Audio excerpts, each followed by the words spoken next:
He grabbed the little girl by the wrist and yanked her off the floor like she was a rag doll, his face twisted into something cold and absolute. "She's leaving tonight," he said to no one in particular, his voice the kind of quiet that made every adult in the room stop breathing. "I don't care if she's crying. Pack her things." Sophia was 4 years old. She didn't understand the words, but she understood the grip, and she screamed. That was the moment Elena Marlowe realized she had walked into something she could not walk away from. If you're watching this for the first time, welcome. Hit that subscribe button right now and turn on notifications, because this channel is where stories like this live. Stories about ordinary people who end up in extraordinary situations, the kind that change everything. Drop your city or country in the comments below, Sek. I want to see how far this story has traveled. And if this one moves you, the next one might just stop you cold. Now, let's go back to the beginning. The ad had been posted at 11:47 p.m. on a Wednesday. Elena found it at 12:03 a.m. on Thursday, sitting at her kitchen table in a Queens apartment that smelled like burnt coffee and overdue bills. Her laptop screen was the only light in the room.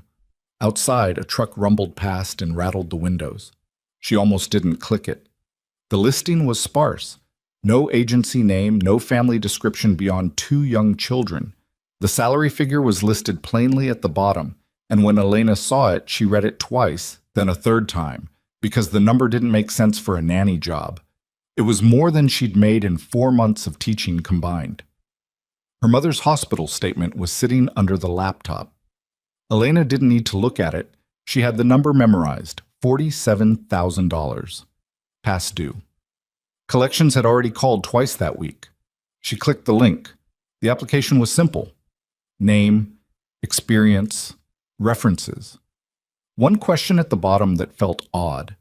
Are you comfortable working in a household with security personnel?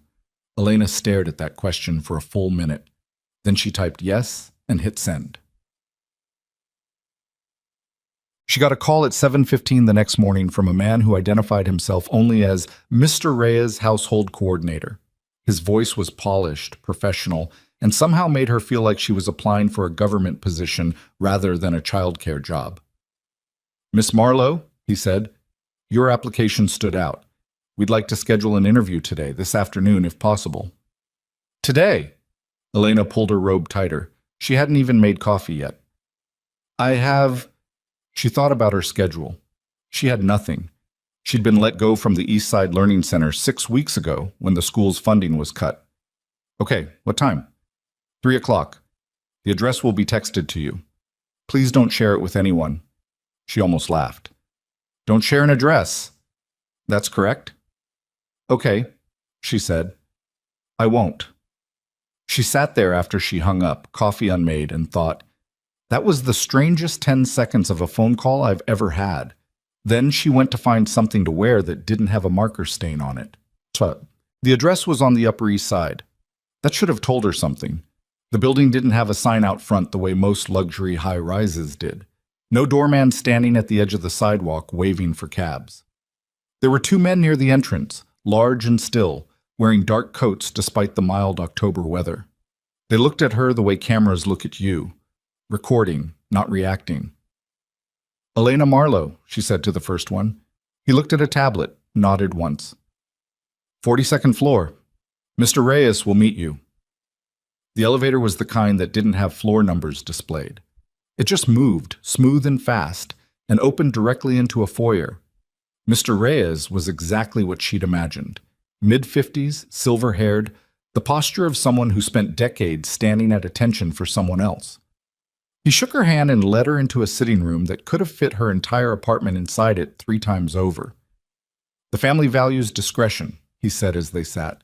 "Before we begin, I need you to sign a non-disclosure agreement." Elena blinked. "For a nanny job?" "For this position, yes." She read the NDA. It was 3 pages. Her hands were steady, but her mind was going in 6 directions at once. Who are these people?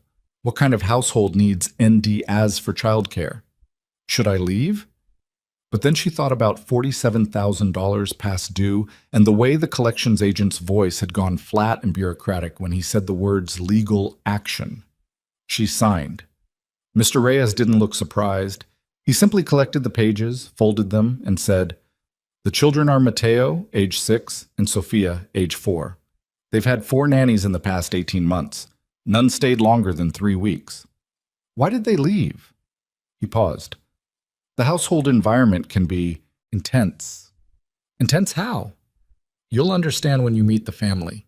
She decided right then that she didn't like Mr. Reyes.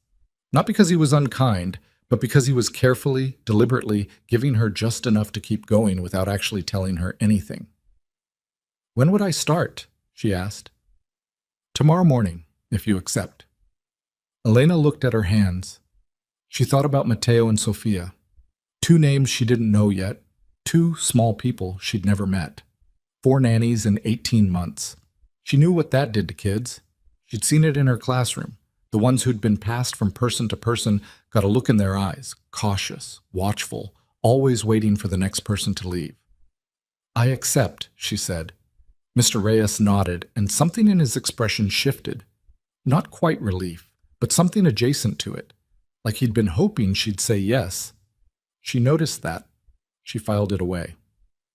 She told her mother that night. Ruth Marlowe was 61 years old, sharp as a blade despite the oxygen tube she'd started wearing 2 months ago, and she had a reliable radar for when her daughter was making a questionable decision. "A private household," Ruth said, "on the Upper East Side." "Yes." "And they made you sign an NDA." "Yes." "Elena, the salary is—" "I heard you the first time." Ruth's voice went quiet in the way it did when she was choosing her words carefully. "I don't want you doing something dangerous because of my bills." "I'm a nanny, Mom. I'm going to be reading picture books and making mac and cheese." "You said the same thing about that family in Brooklyn, and you came home with a bite mark on your arm." "That was a 4-year-old, and this is different." "How is it different?" Elena didn't have a good answer for that. "I'll call you every day," she said instead. Ruth looked at her for a long moment. "Every day. Promise me." "I promise." Ruth reached over and squeezed her hand. Her grip was still strong. That had always been a relief to Elena, that her mother's hands were still strong.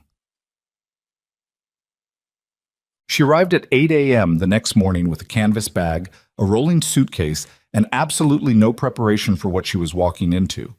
Mr. Reyes met her at the elevator again, led her past a kitchen where 2 people were cooking in silence, past a hallway where a man in a suit stood with his hands clasped in front of him, watching her pass, past a security station that had monitors showing feeds from what looked like 40 different cameras. "The children's rooms are through here," Mr. Reyes said.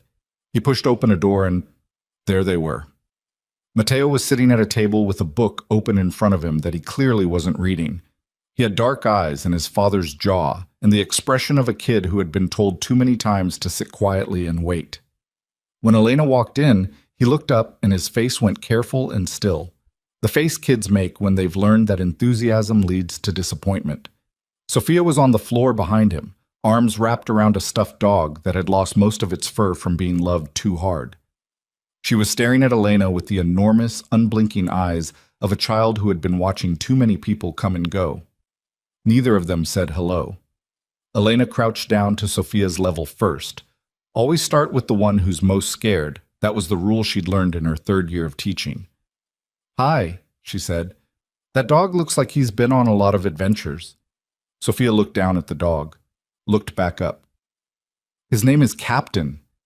"Captain," Elena repeated, nodding seriously. "Good name. He looks like a captain. What does he captain?" Sophia thought about this for a second. "Everything," she decided. "Makes sense." Elena turned to Mateo. "I'm Elena. What are you reading?" Mateo looked at the book. "Nothing." "You're sitting with the book but not reading it." "I don't want to read right now." "That's fair." Elena stood up, looked around the room, spotted a bin of art supplies in the corner. "Do you want to do something else? I'm pretty good at making messes." Mateo's expression didn't change, but something small moved behind his eyes. "Mr. Reyes says we're not supposed to make messes." "Good thing Mr. Reyes isn't here." Elena pulled the bin of supplies closer. Sophia, bring Captain. He looks like the kind of dog who would appreciate a good finger painting. Ma. By noon, the table was covered in paint and both children were laughing. It wasn't loud, reckless laughter. It was cautious laughter, the kind that pauses every few seconds as if checking whether it's allowed to continue. But it was real. Elena had built a fort out of cardboard boxes from the supply closet, declared it the royal palace of Captain the dog, and somehow talked Matteo into narrating the story of how Captain had once single-handedly stopped an invasion of paper towel pirates. Matteo had a story in him. That was the thing Elena noticed first. The boy had a whole world in his head that nobody had thought to ask about. That was when the door opened. She heard it before she saw it, the particular sound of a door opening in a room that suddenly went very still. She looked up from behind the cardboard fort, and there he was. Adrian Valenti was not what she expected. She didn't know what she'd expected exactly, but it wasn't someone who looked like that, tall enough that he seemed to take up more of the doorway than was geometrically justified. Dark suit, dark eyes, the kind of face that had been handsome once and was now something more severe. He stood there and looked at the room, the paint, the cardboard, the chaos, and his expression didn't move a millimeter. The children went very quiet. Sophia tucked herself behind Elena without fully registering she was doing it. Matteo sat up straight and folded his hands like he was in school. That told Elena everything she needed to know about this man in under 4 seconds. "You're the nanny," Adrian said. Not a question. Elena Marlowe. She stood up, keeping her voice even. "And this is not how I expected to find my children." Elena looked around at the paint and cardboard. She looked back at him. "They were bored and unhappy when I arrived. They're not bored and unhappy now." Something moved in his jaw. "The previous staff kept this room organized." "The previous staff left after 3 weeks," Elena said, "multiple times." The silence after that was the kind that had weight to it. Adrian Valenti looked at her, really looked, the way people do when they're not used to being answered back. And she met it without stepping back, because she had learned a long time ago in a classroom full of 6-year-olds that the moment you flinch, you lose the room. "Clean this up," he said finally, "and come to my office. We need to discuss the terms of your employment more specifically." He left without waiting for an answer. Matteo let out a breath. He'd been holding it the whole time. "Is he mad?" Sophia whispered, still behind Elena's shoulder. Elena thought about it honestly. "He's surprised," she said. "There's a difference." Matteo looked at her like he wasn't sure he believed that. "Come on," Elena said. "Help me put Captain somewhere safe before we clean up. He doesn't want to get paint on his fur. He's a professional." The office was at the end of a different hallway. A man she hadn't seen before was standing outside it, and he looked at her the way the men at the entrance had, like a camera. She knocked. "Come in." Adrian was behind a desk that was completely clear except for a single folder. He didn't offer her a seat, but she sat down anyway. "Miss Marlowe," he said. "Mr. Valenti. You understand the household operates under specific security protocols." Mr. Reyes explained some of it. What he explained was the surface. Adrian folded his hands on the desk. "I'm going to tell you what he didn't, not because I want you to stay, but because it's only fair to you to have the full picture before you make that decision." Elena waited. He said it plainly. No preamble. No gentleness. "My business interests are varied. Some are legitimate.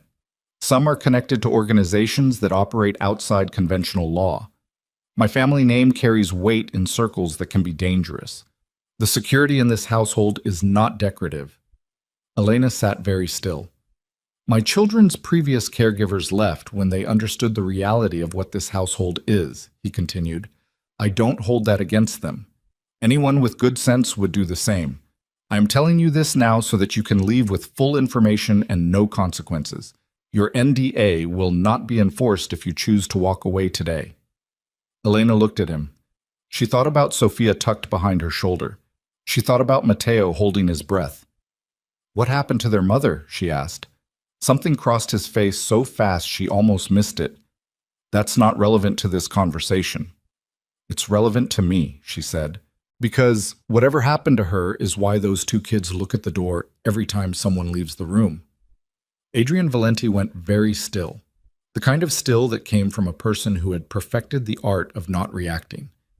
She died, he said finally. 3 years ago. It was connected to my world. The room was so quiet she could hear a faint sound from somewhere in the building, the HVAC maybe, or traffic from 42 floors below. I want to stay, Elena said. I just told you. I heard you. She leaned forward slightly. Your son was holding his breath, waiting to find out if I'd disappear. Your daughter hid behind me because she's learned that adults leave, and she'd rather not be standing in the open when it happens. She paused. I don't need this to be safe. I need it to matter. And it matters. Adrian stared at her for a long moment. She couldn't read it. Not suspicion exactly, not approval, but something searching, like a man trying to find the angle on something that didn't have an obvious angle. You start Monday, he said. I started today, Elena said. I'll see you at dinner. She stood, and she left, and she made herself walk at a normal pace the entire way back down the hall, because inside she was shaking slightly, and she would rather eat a cardboard box than let that man see it. Dinner that night was not what she expected. Mateo ate half his food, which Mr. Reyes said was more than usual. Sophia fell asleep with Captain the dog in her lap before dessert. Elena ate at the kitchen table with two of the household staff who spoke carefully and watched her with the same measuring look everyone in this building seemed to have by default. She was washing her hands in the staff bathroom when she heard footsteps in the hall, and then heard them stop. She came out and almost walked into Adrian Valenti. He stepped back exactly one step. Neither of them spoke for a moment. Sophia fell asleep at the table, he said. I know, I carried her to her room. She doesn't usually let anyone... He stopped. She didn't wake up? No, she was out. Elena paused. She had a big day. Captain stopped a pirate invasion. It's exhausting work. Something moved in his expression, not quite a smile, but adjacent to one. Good night, Miss Marlowe, he said.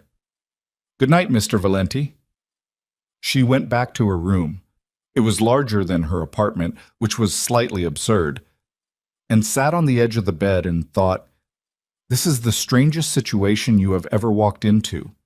And then she thought, but they needed someone to stay. And that was the only thought that mattered enough to let her sleep. 3 days later, Mateo asked her a question while they were stacking blocks on the playroom floor. He didn't look up when he asked it. His eyes stayed on the tower he was building, and his voice was very careful, the way kids' voices get when they're asking the thing they're most afraid to ask. Are you going to leave? He said. Elena looked at him. She didn't answer right away because she'd learned that the wrong answer given too fast felt like a lie, and Mateo was 6 years old and already had a very good radar for lies. I'm not planning on it, she said. The other one said that too. I know. Mateo placed another block on top of the tower, precise and careful. Then why should I believe you? Elena thought about that. You probably shouldn't yet, she said honestly.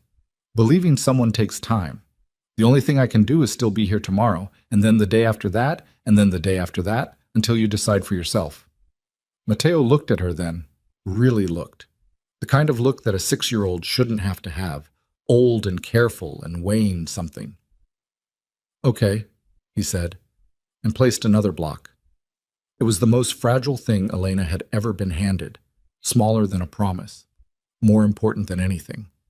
She kept building with him, and she thought, I am not leaving this apartment, not for anything. She had no idea, sitting on that floor with paint still under her fingernails and cardboard dust in her hair, that in 6 weeks someone would try to make that promise impossible to keep. But she would have made it anyway. She would have made it anyway. 6 weeks later, Elena was standing in the kitchen at 6:47 in the morning, trying to figure out how to make Sophia's eggs the exact right kind of wrong, slightly runny, but not too runny, with the yolk broken just enough that it didn't look like a real yolk, when she heard raised voices coming from behind the closed door of Adrian's study. She'd heard voices before, low ones, the kind that happened at 2 a.m. when she got up to get water, and the hallway was full of men in suits moving fast and quiet. She'd learned to ignore those. That was the deal she'd made with herself. This is not your world. You are here for the children. Keep your eyes forward and your questions unasked. But this was different. This wasn't quiet. Told you it was handled. It wasn't handled, Marco. That's the entire point. You don't understand how Ricci operates. I understand exactly how he operates. I've been watching that man for 11 years. Then silence. The sudden pressurized kind. Elena cracked the eggs into the pan and told herself to focus on the eggs. Sophia came padding into the kitchen in her socks, Captain the dog dragging from one hand, eyes still half closed. She climbed onto her stool at the kitchen counter and leaned her head on her folded arms and watched Elena cook with the dreamy, unfocused expression of a child who was still 60% asleep. "Good morning, Captain," Elena said, because Sophia always needed Captain to be greeted first. "He says good morning," Sophia murmured into her arms. "Tell him his eggs are almost ready." "He doesn't eat eggs. He told me eggs are for humans." "He's very wise." Sophia sat up slightly. She could hear the voices from the study too. Even through the door, even muffled, the tone of it traveled. Her small face went tight in the way it did when she was trying to figure out whether to be scared. "Is Papa fighting?" she asked. "Papa is having a meeting," Elena said. "Very early, very loud, grown-up stuff." "Grown-up stuff is always loud." "Not always." Elena slid the eggs onto the plate, exactly the right kind of wrong. "When I have a meeting with Captain, we keep it very professional." Sophia looked at the stuffed dog. "Captain says grown-ups are weird." "Tell him I agree." The door to the study opened. Elena heard it without looking. Heard footsteps. More than one set, moving fast, moving toward the front of the apartment. Then one set of footsteps coming the other way. Slower. Controlled. Adrian appeared in the kitchen doorway. He was already dressed, which meant he hadn't slept or had slept in his clothes, and there were shadows under his eyes that hadn't been there 2 weeks ago. He looked at Sophia first. Something in his face shifted. Not softened exactly, but rearranged. "Good morning," he said. Sophia looked up. "Captain says good morning." "Good morning, Captain." Adrian said it without hesitation, and Elena filed that away. The way he knew exactly how to answer that, the way it was automatic, like he'd been doing it for years. Because he had. Because underneath everything else, he knew his daughter. He looked at Elena then. His eyes went to the eggs, then to her face. "You were up early," he said. "So were you." A pause. "The meeting ran long." "I noticed." Something moved in his jaw. He was trying to decide how much to say. She could see the calculation happening in real time. She turned back to the stove and started making a second plate, because Matteo would be up in 15 minutes, and he was going through a phase where he only ate eggs if they were made by Elena and not by the kitchen staff, which had caused an entire separate diplomatic incident with the cook last Tuesday. "Marco Reyes is leaving the household," Adrian said. Elena's hands didn't stop moving. "When?" "End of the week." "Does he know that?" A beat. "He will." She turned around at that. Mr. Reyes had been the household coordinator since before the children were born. She knew that from the staff. He was the one who ran the schedules, managed the security rotations, kept the whole machine of this apartment operating, and apparently he just had a very loud argument with his employer at 6:30 a.m. "Is everything all right?" she asked. Adrian looked at her for a moment. It was the look she'd started to recognize, the one where he was deciding how much truth a question deserved. "No," he said, and walked out of the kitchen. Sophia watched him go. She picked up her fork, looked at her eggs, then looked at Elena. "Grown-up stuff," she said solemnly. "Yeah," Elena said. "Grown-up stuff." Reyes found her that afternoon. She was in the playroom with both children. Matteo was working on a drawing that had started as a dog and evolved into some kind of dragon-dog hybrid that he was taking extremely seriously. And Sophia had constructed an elaborate court proceeding in which Captain the dog was on trial for stealing a sock, with Elena serving as both defense attorney and judge, which Sophia insisted was fair because Captain trusted Elena. Reyes knocked on the open door. He looked different than usual, not the silver-haired composure she'd come to expect. He looked tired. He looked like someone who'd been told something that had rearranged his internal architecture. "Miss Marlowe, a moment." She stepped into the hallway. He pulled the door almost closed behind her. "I'm leaving Friday," he said. No preamble. "I heard." He looked at her steadily. "I want to tell you something before I go. Not as an instruction, as information." "Okay." "There's a man named Dario Ricci." He said the name quietly. "He and Mr. Valenti have a history that goes back 15 years. It's been quiet for a long time. It is no longer quiet." Elena kept her face still. "Why are you telling me this?" "Because you're the only person in this building right now who doesn't have a stake in the outcome." He paused. "And because those children are going to need someone who isn't thinking about anything except them when things get complicated." "Things are already complicated." "They're going to get more so." He held her gaze. "I'm not leaving because I want to. I'm leaving because Adrian believes I failed to manage a situation that I could not have managed with the resources I had. And when Adrian Valenti makes a decision, it stays made." A pause. "He's not wrong, exactly. But he's not entirely right either. The distinction doesn't matter to him." Elena thought about the voices through the study door, the words she'd caught. 11 years. Ricci. Handled. "What does Ricci want?" she asked. Reyes looked at her for a moment.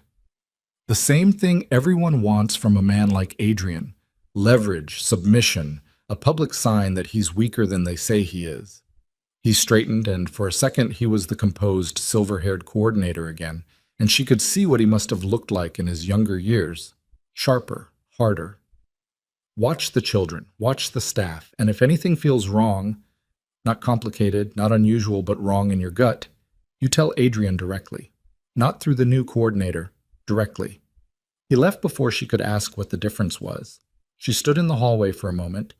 Then she heard Sophia declare from behind the door, "Court is back in session. Captain, how do you plead?"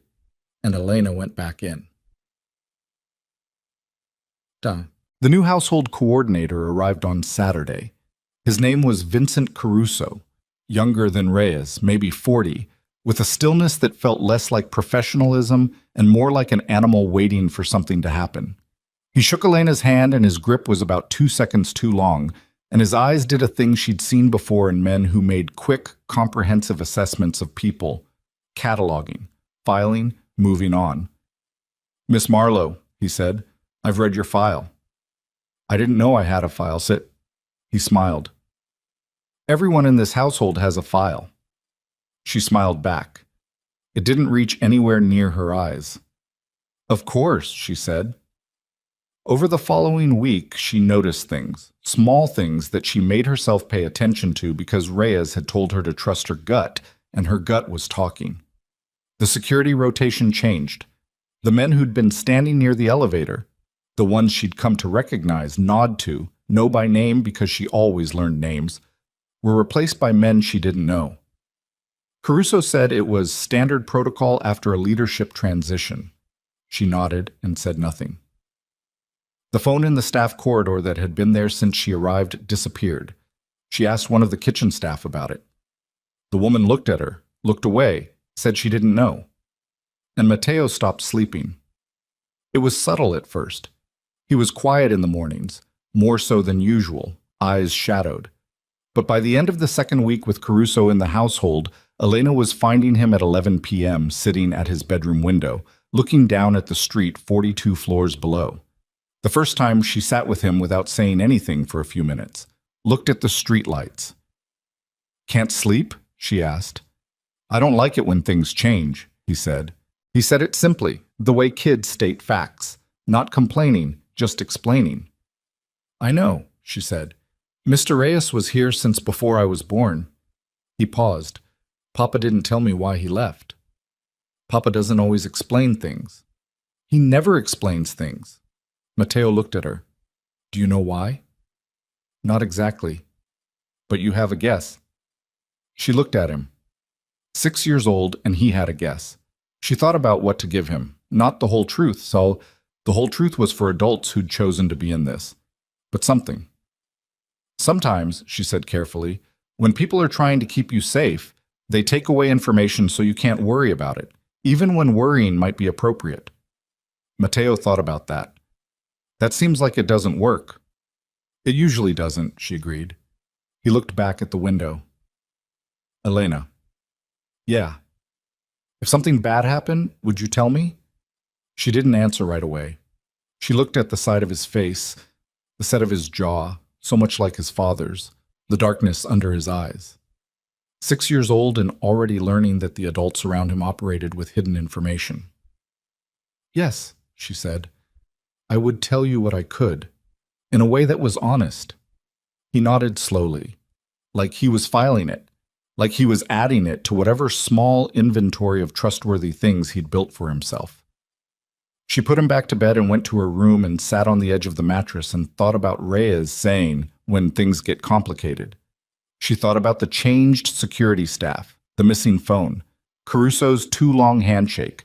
She thought about the word leverage, and then she made herself sleep because she needed to be sharp in the morning, and worrying at 11:30 p.m. in a room she couldn't leave without a key-coded elevator wasn't going to solve anything. She found Adrian on the roof terrace the following Sunday. She hadn't known there was a roof terrace until she followed the stairwell up on impulse one afternoon when the children were napping and she needed 10 minutes of open air. The terrace was long and narrow, with a view of the city that made you feel like you were standing at the edge of something enormous and indifferent. Adrian was there, standing at the railing with a cup of coffee he wasn't drinking, looking north. She almost left. This wasn't a space she'd been invited into. But she was tired of operating on the edges of things and calling it appropriate.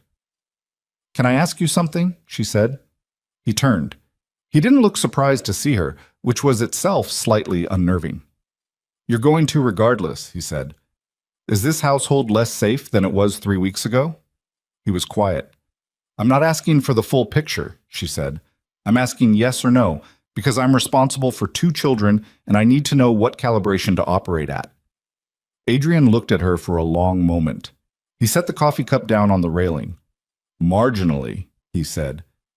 What does marginally mean in practical terms? It means the children don't leave the building without me or 2 of my senior security staff. It means you don't take them to the park without advance clearance. It means, he paused, it means things that were theoretical are now less theoretical. What changed? He looked at her steadily. A man I've had an arrangement with for a very long time decided the arrangement was no longer to his benefit. Ricci, she said. Something sharpened in his face. Where did you hear that name? Reyes told me. Before he left. Adrian turned back to the railing. His knuckles were white around the cup he'd already put down. She watched him absorb that, the revelation that Reyes had talked to her, the calculation of what that meant, the decision about what to do with it. Reyes overstepped, he said. Reyes gave me information I needed to protect your children. Reyes involved you in something that I'm already involved. Her voice came out sharper than she meant it to. She reined it back. Mr. Valenti, Adrian. She almost never used his name. It landed differently. She could see it, a small flinch. I have been in this building for 6 weeks. I know which staff member is nervous around Caruso. I know that the security rotation changed. I know that Mateo is awake at 11 p.m. staring out his window because kids absorb everything the adults around them are trying to hide. She paused. You cannot protect them from the feeling that something is wrong by not telling me what's wrong. I need the information to do my job. He was silent for a very long time, long enough that she thought he was simply going to say nothing, that he was going to look at the skyline until she ran out of patience and went back inside. Ricci wants to acquire 2 of my companies, Adrian said. He's trying to manufacture a position where I can't refuse. He has leverage, not financial, personal. A pause. He has documentation of certain activities from years ago, things I cannot dispute. What kind of documentation? The kind that, if it went to certain people, would end things. For me and for this family's security. He said it flatly, like he was reading a damage report. He's not coming after me directly. He's applying pressure through intermediaries. It's a slow process. He's very patient. How long have you had to deal with him? 11 years. Same number she'd heard through the study door. And the arrangement that broke down? I was paying him to stay patient. He's decided patience isn't profitable enough. Elena let that sit. Let the full weight of what he was saying settle in her chest without reacting to it, because she knew reacting would close him back up, and she needed him open right now. Your children are scared, she said, not because they know the details, because they can feel the house holding its breath. Adrian's jaw tightened. I'm aware. Are you? She kept her voice level, not accusatory, factual. Because when Matteo asks me if things are okay and I say grown-up stuff, he looks at me exactly the way he looks at you, like he already knows the answer is more complicated than he's being told, and he's just waiting to be proven right. Something crossed his face. Not the closed, controlled expression she'd learned to expect. Something that got through. Something that looked for just a second like it hurt. I don't know what to tell them, he said. Quiet. Stripped of the tone he usually had. You don't have to tell them everything. You have to tell them enough that they trust you. She paused. There's a difference between protecting your children and disappearing from them. Right now you're doing both simultaneously and it's not working. He looked at her. The city was loud 42 floors below them. Sirens somewhere, wind, the constant low frequency of everything moving. And up here it was just the two of them and the weight of what she'd just said. You say things, he said slowly, that no one else in my life would say to me. Is that a problem? I'm still deciding. While you're deciding, she said, will you have dinner with your children tonight? Not a meal that gets brought to your office. At the table, with them. He picked up his coffee cup, looked at it. Yes, he said. She nodded and went back inside. Dinner was not graceful. Matteo knocked over his water glass and went rigid with alarm in the way he did when he expected a reaction, and Adrian picked up the water glass and handed Matteo extra napkins and said, That happens. And the look on Matteo's face was something Elena had to look away from because it was too much to see head on. The relief in it, the pure animal relief of a child discovering that a spill is just a spill. Sophia talked about Captain the dog's ongoing legal troubles for approximately 22 minutes without stopping. Adrian listened to all of it. After dinner, he read to them. Elena heard it from the hallway. She wasn't trying to listen, she was walking past, but she stopped because she'd never heard him read before. His voice was lower than usual, slower. He got the voices right, the characters, different tones for different characters. He'd done this before. He knew the book. Of course he knew the book. These were his children. She walked away. She went to her room and stood there for a minute with her hand against the wall, feeling something she wasn't ready to name. Everything shifted 4 days later. It was 4:15 in the afternoon on a Tuesday. Elena was in the playroom with Sophia. Matteo was doing homework with a tutor in the study when Caruso appeared in the doorway. Miss Marlowe, he said, Mr. Valenti would like to see you. Something about the way he said it, not the words, the arrangement of the words. Too smooth, too careful, like words that had been placed deliberately instead of spoken. Now? She said. Now. She looked at Sophia. I'll be right back. You and Captain hold down the fort. Sophia looked up from her drawing. Her eyes went to Caruso and away again, fast. The same thing Matteo did, looking and looking away, the reflex of children who'd learned not to stare at things that made them uncertain. Okay, Sophia said. She didn't sound okay. Elena followed Caruso down the hall, not toward Adrian's office, toward the east corridor, the one she rarely went down, the one that led to the private elevator that went directly to the building's parking structure. This isn't toward Mr. Valenti's office, she said. He asked to meet downstairs, car arrival. He didn't tell me that. He told me to tell you. She stopped walking. Caruso turned. His face was still doing that animal waiting thing. Let me check with him, she said. She pulled out her phone. Miss Marlowe? She'd already dialed, held it to her ear. It rang once, twice. Elena, Adrian's voice. He'd picked up fast. Caruso says you want to meet me downstairs. A pause. 1 second. maybe less. But she'd been in this building long enough to know what Adrian Valenti sounded like when he was surprised, and she heard it. "I didn't ask Caruso to bring you anywhere," he said. His voice had changed, flattened out, become the voice she had heard through the study door. She looked at Caruso. Caruso looked at her, and the waiting animal's stillness fell away from him all at once, replaced by something entirely different. A decision, made and executed in the same instant, and he reached for her arm. She stepped back. "Adrian?" She heard him shouting something into the phone, heard footsteps, loud and fast, coming from multiple directions at once, heard Caruso say something sharp and low in Italian, and then the hallway was suddenly full of motion and sound, and the careful, constructed reality of the past 6 weeks collapsed like a wall that had been pretending to be solid. Caruso's hand closed around her wrist. She said nothing. She didn't scream. She did the only thing she'd trained herself to do in a classroom full of chaos. She found the center of the room in her mind, stood exactly there, and waited for the shape of the thing to become clear. Adrian came around the corner at the other end of the hall, moving faster than she'd ever seen him move. And behind him, 2 men she did recognize, his actual senior staff, and the look on his face was something she didn't have a word for. Not fear. Something older than fear. Caruso released her wrist and stepped back, and for one suspended second, everyone in the hallway was completely still, and Elena understood, with the absolute clarity of someone who has just had the floor change beneath her, that whatever marginally had meant, whatever careful calibration she'd been operating under, it was finished. The arrangement had broken, and she was standing directly in the middle of whatever came next, 42 floors above the street, with 2 children down the hall who were waiting for her to come back, and no version of this that had an easy exit. Caruso didn't run. That was the thing Elena kept coming back to afterward, that he didn't run, didn't panic, didn't do any of the things a man who'd just been caught does.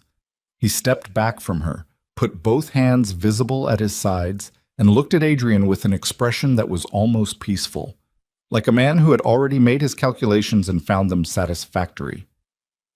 "It wasn't what it looked like," Caruso said. "Don't." Adrian's voice was barely above a whisper, which was somehow worse than shouting. He had one hand on Elena's arm now, not gripping, just there, the way you put your hand on something to confirm it's solid. "Don't say another word. Adrian, not another word." The 2 security men behind Adrian had Caruso by the shoulders before Elena fully registered them moving. It happened fast and practiced and without visible effort, the way trained people do physical things, and Caruso let it happen, which told her something she filed immediately. He knew this was coming. He'd known before he put his hand on her wrist. He'd done it anyway. That wasn't panic, that was a message. Adrian turned to her. His face was close and his eyes were doing the things she'd seen once before, not the controlled professional face, not the father at dinner face, but something underneath both of those, something raw and working very hard. "Are you hurt?" he said. "No." "Your wrist?" "I'm fine." She looked at Caruso, who was standing between the 2 men with the same settled, unhurried expression. "He wanted me to see something downstairs. Or he wanted someone downstairs to see me." Adrian's jaw tightened. He looked at Caruso. "Which one is it?" Caruso said nothing. "Vincent." The name came out like something being cut. "Which one?" Caruso looked at the ceiling for a moment, then back at Adrian. "You know which one." Adrian stepped toward him. One of the security men moved slightly. Not to stop Adrian, Elena realized, but to be close in case Adrian did something that needed managing afterward. And she understood then that these men were not afraid of Caruso. They were ready to be afraid of Adrian. "Who sent you?" Adrian said. "You know who sent me." "I want you to say it." Caruso looked at him for a long moment. Then he smiled. Not warmly, not triumphantly, just the smile of a man completing a task. "Mr. Ricci sends his regards," he said, "and his terms. You have 72 hours. The hallway went so quiet Elena could hear her own pulse. Adrian stood there for 3 seconds. 4. She watched something move across his face that she didn't have the architecture to fully read. rage and something beneath the rage, something that looked like grief, like a man who'd been told a thing he'd been dreading for years and still wasn't ready for it. "Get him out of my building," Adrian said. They put Caruso in a car. Elena didn't ask where the car went. She was sitting in Adrian's office, on the chair she'd sat in on her first day when she'd signed the NDA, and the office felt smaller than it had then. Or maybe she felt larger in it, more present, more implicated. Adrian stood with his back to her for almost 2 full minutes. She let him. When he turned around, he looked like someone who hadn't slept in 3 days, which was probably close to true. "I need to tell you something," he said. "Okay." "Caruso was not my hire.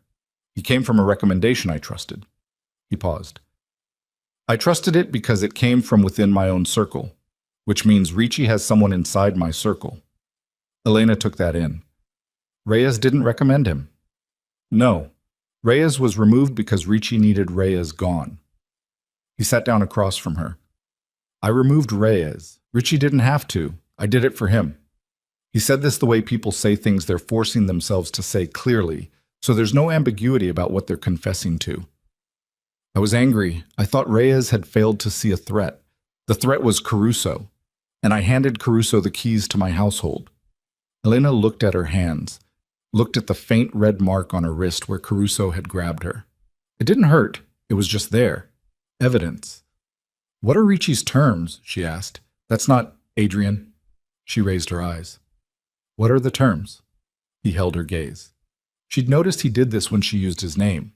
He always held her gaze a beat longer, like the name landing in the air between them surprised him slightly every time.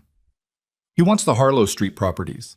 14 buildings in Lower Manhattan that I've been developing for the last 6 years. Combined value around $300 million. And he wants my signature on 3 corporate documents that would give his operation legal cover for..." He stopped. "Things I won't sign." "What happens if you don't comply in 72 hours? He was quiet. "Adrian. He releases the documentation he has to federal authorities, to my business partners, to..." He paused again. "To people who would use it against my children." "What kind of documentation?" "Records from 11 years ago, before I made changes to how I operated." He said it flatly. "Things I did that I can't undo. Things that, in the wrong hands, would result in criminal proceedings, and civil suits that would leave Matteo and Sofia with nothing." He looked at her directly. "I'm not asking for your sympathy. I'm telling you what we're facing." Elena sat with that, the full weight of it. $300 million or criminal prosecution and 2 children who would lose everything. "He has 72 hours of leverage," she said. "After 72 hours, what happens? He releases it anyway?" "That's the usual pattern." He leaned back, rubbed his face with one hand. "Ricci doesn't believe in burned leverage. He releases it incrementally, enough to pressure, not enough to destroy completely. So I'm always fighting on multiple fronts and never have the ground to fight back from. So it doesn't end with compliance. It never ends with compliance. Compliance just moves the target." Elena nodded slowly. "Then the answer isn't compliance." He looked at her. "I know that." "What's the answer?" "That," he said, "is what the next 72 hours are for." She went back to the children. She didn't have a choice. They were waiting. Sofia had probably been watching the hallway door for the last 20 minutes. And the last thing Elena was going to do was let 2 kids who already had abandonment burned into their nervous system spend an evening wondering where she'd gone. Sofia was at the door to the playroom when Elena came back. She'd been there. Elena could tell because her small face had that particular expression, trying to look casual, pulling it off exactly as well as a 4-year-old can, which is not very well at all. "Captain was worried," Sofia said. "I know, I'm sorry. Tell him I was in a meeting." "He says meetings are boring." "He's right." Elena crouched down. "Come on, we were in the middle of something." Sofia came to her immediately, not running, not dramatically, but closing the distance like she needed to confirm Elena was solid and warm and present. She tucked her small head against Elena's shoulder for just a second. Elena put her hand on the back of Sofia's head and closed her eyes briefly. I'm not going anywhere, she thought. I don't care what Ricci has. I don't care what comes next. I'm not going anywhere. She carried Sophia back into the playroom and started building. At 9 p.m., after both children were asleep, Elena went looking for Adrian. She found him not in his office, but in the kitchen, standing at the counter with a glass of water he wasn't drinking, staring at nothing. The kitchen was empty otherwise, but the staff had cycled out for the evening. The overhead light was too bright, industrial, making the room look like an interrogation space. "I've been thinking," she said. He turned. He looked exhausted in the bone-deep way that sleep doesn't fix. "Tell me about the man inside your circle," she said, "the one who recommended Caruso." "Why?" "Because that's the thread. Ricci's leverage depends on Caruso having access and on whatever documentation he has staying in his control. If you can find the inside person, you know the shape of his network inside your operation." She pulled out one of the kitchen stools and sat. "You said you've been watching Ricci for 11 years. Watching, not neutralizing. Why not?" He looked at her for a moment. "Because dismantling someone like Ricci isn't a single action. It's a process. You remove his financial base, you remove his protection, you remove his information advantage. It takes time and clean hands and—" He stopped. "And I don't have completely clean hands, which he knows. But you know things about him. Considerable things. Things that federal authorities would find interesting." The pause that followed was long enough to tell her she'd hit something real. "I have been building a case," he said carefully, "for several years. Documentation of my own. It's not complete." Elena looked at him. "How incomplete?" 60%? Maybe 65. "What's missing?" "Financial trail. His money moves through 3 shell entities I can identify, and at least 2 I can't. Without the full trail, it's circumstantial. A good defense attorney buries it." Elena thought about this. 65% in 72 hours. "Elena, is it possible?" He looked at her. Something in his expression shifted. Not dismissal, but something more complicated, like a man recalculating a problem he'd already written off. With the right access to his financial records, possibly. But his records are held where? Multiple servers. One domestic, one offshore, one... He stopped, set down the water glass. "You're not a financial investigator." "No, but I know what questions to ask, and I have a very clear reason to want this finished." She held his gaze. "I'm not going to sit in this building and wait for Ricci to set the agenda.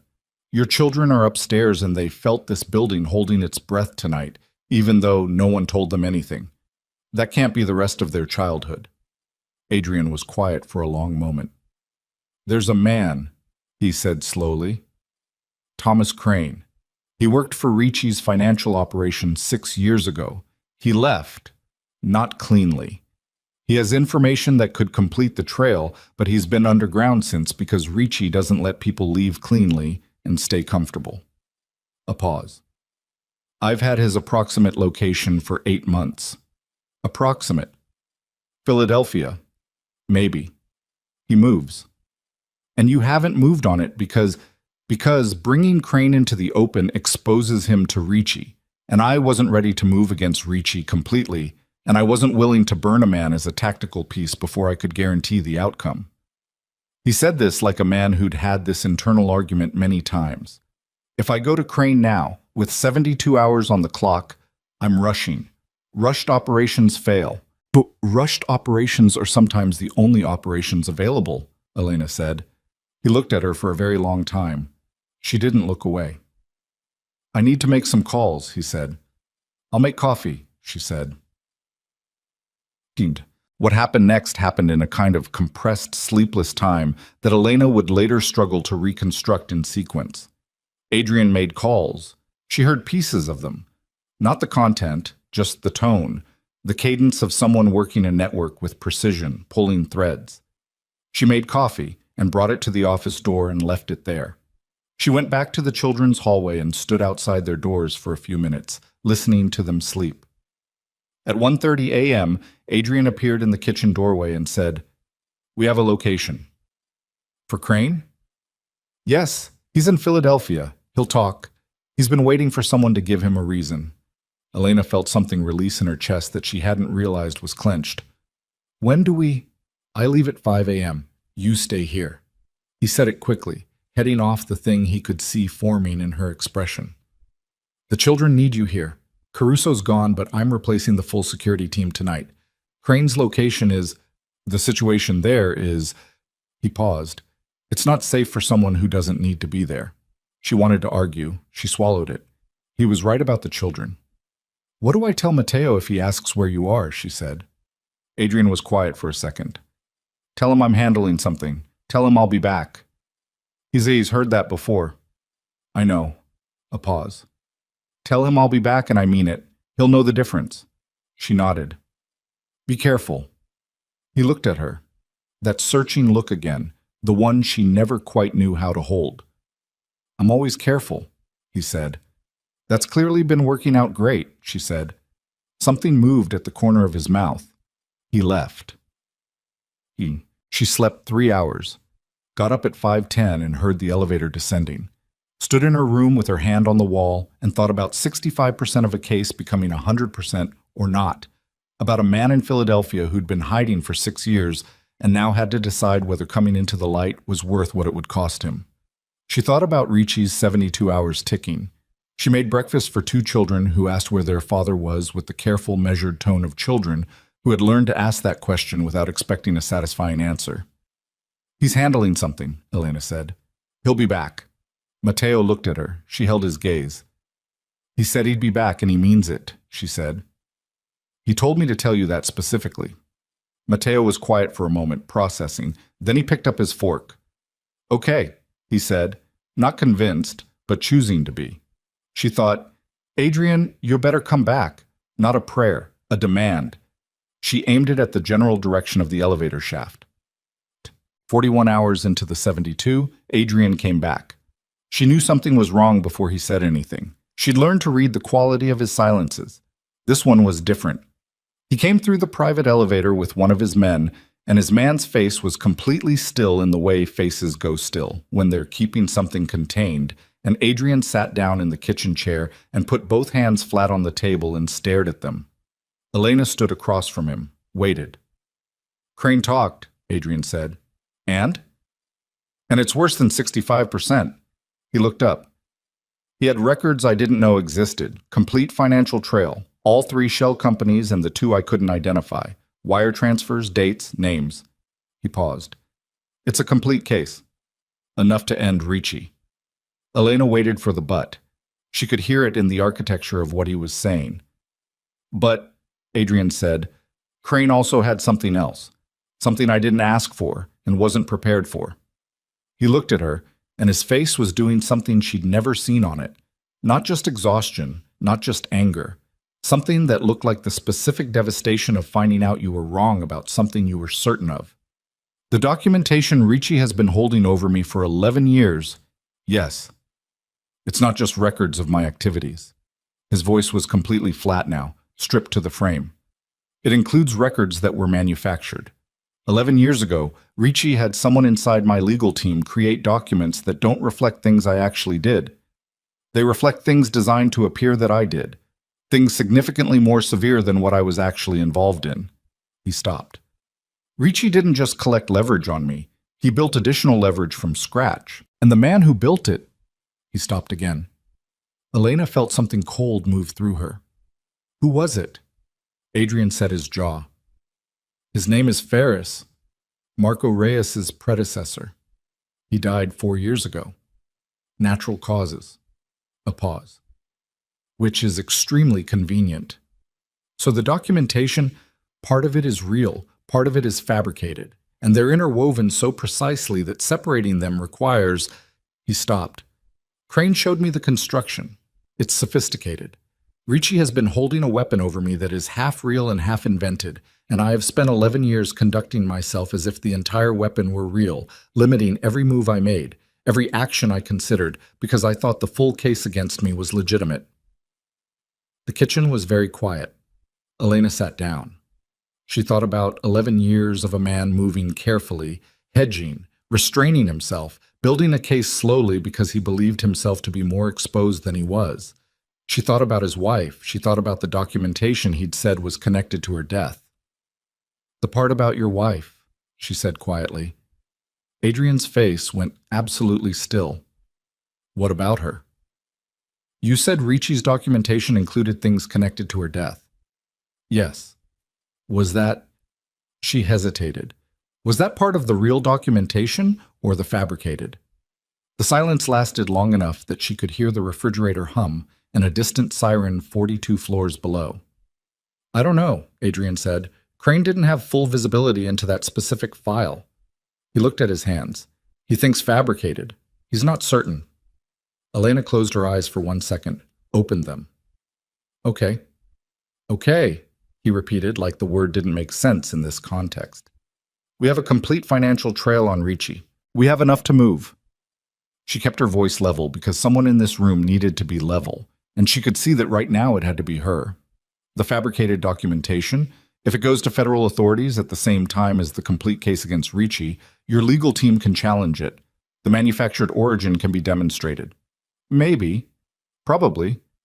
"Elena, Ricci built a weapon that's half fake," she said. "That means the real weapon is smaller than you thought, and you've been defending yourself against the fake half for 11 years. She leaned forward. "Stop defending. Go forward." Adrian looked at her for a long time. She couldn't tell what was moving behind his eyes. Grief, calculation, something that had been held in containment for a very long time and was now pressing against the walls. "There's a timing issue," he said. "How long?" "Ricci's deadline is 31 hours from now. The federal filing process, even expedited, is—" "How long?" 48 to 72 hours minimum before anything is formally in motion, and I have protection from the submission." Elena did the math. "So we're 17 hours short." "Yes." "What does Ricci do when his deadline passes without compliance?" "He makes a call to my primary financial partners. He leaks the first layer of documentation. My partners pull their commitments. 3 of my legitimate operations go into crisis simultaneously." Adrian said it like a man reciting damage estimates. "And then the second layer, and then it escalates in stages over the following week." "His operation is exposed if he does that." "Not immediately. He's careful about what's traceable back to him." A pause. "He has a buffer of 2 or 3 moves before anything touches him." Elena stared at the table. She thought about 17 hours. She thought about Matteo sleeping down the hall, Sophia's arms around Captain, the way this household had started to breathe again over the past 6 weeks. She thought about what Reyes had told her. When things get complicated. This was not complicated. This was simple, actually. Simple and brutal and clear. Ricci had 17 hours on them. Ricci was going to use them. And whatever happened in those 17 hours was going to determine whether the thing she'd been building in this household, the fragile, imperfect, real thing, survived or got demolished. She looked at Adrian. "Who is the inside person?" she said. "The one who recommended Caruso."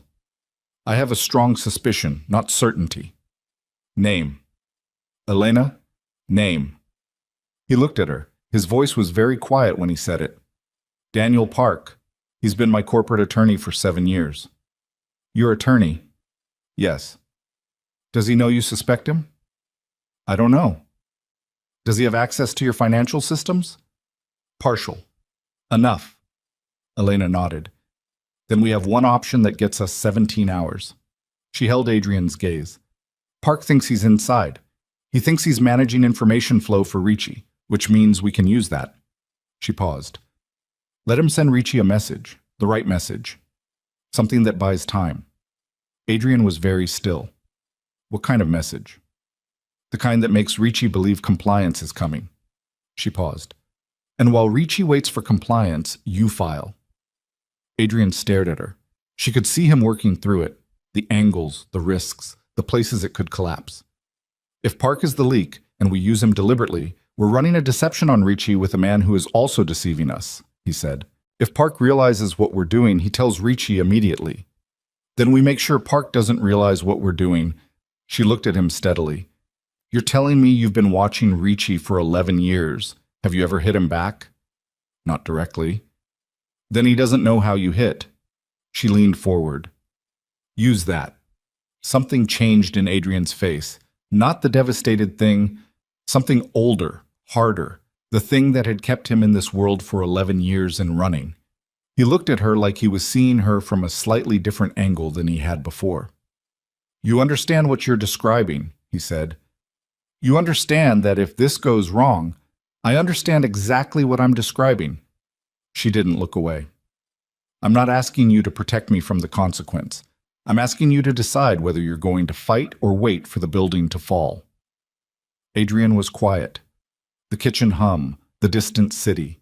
His hands flat on the table, still, and then slowly, almost imperceptibly, the tension in them changed, not relaxed, resolved. I need 2 hours, he said. I'll be here, Elena said. She meant it in every sense she had. The 2 hours became 3. She sat in the kitchen and drank coffee she didn't need and thought about Park. 7 years, corporate attorney, Ricci's man embedded in Adrian's closest circle. She thought about what it took to maintain a deception that long, the daily small betrayals, the information passed, the positions subtly shifted. She thought about whether Park had a family, then made herself stop thinking about that because it wasn't relevant and compassion was not what the next 17 hours required. At 2:20 a.m., she heard Adrian's voice from the office. One sentence delivered quietly, and then a long silence. And then another sentence, and then the office door opened. Adrian came to the kitchen doorway. His face was resolved in the way hers probably was. Not calm, not confident, but past the point of reversal. Park sent the message, he said. Elena put down her cup. And? Ricci's people confirmed receipt. He's extending the deadline by 24 hours. He paused. He thinks I'm capitulating. He thinks Park talked me into seeing reason. 24 hours, she said. More than enough. He looked at her for a moment. The filing goes in at 8 a.m. when the relevant office opens. By the time Ricci realizes what's happening, he stopped. His phone buzzed. He looked at it. Something in his face went wrong. She saw it happen, saw the moment the resolution cracked. What? She said. He turned the phone toward her. It was a photograph. The photograph was of this building, their building, taken from street level.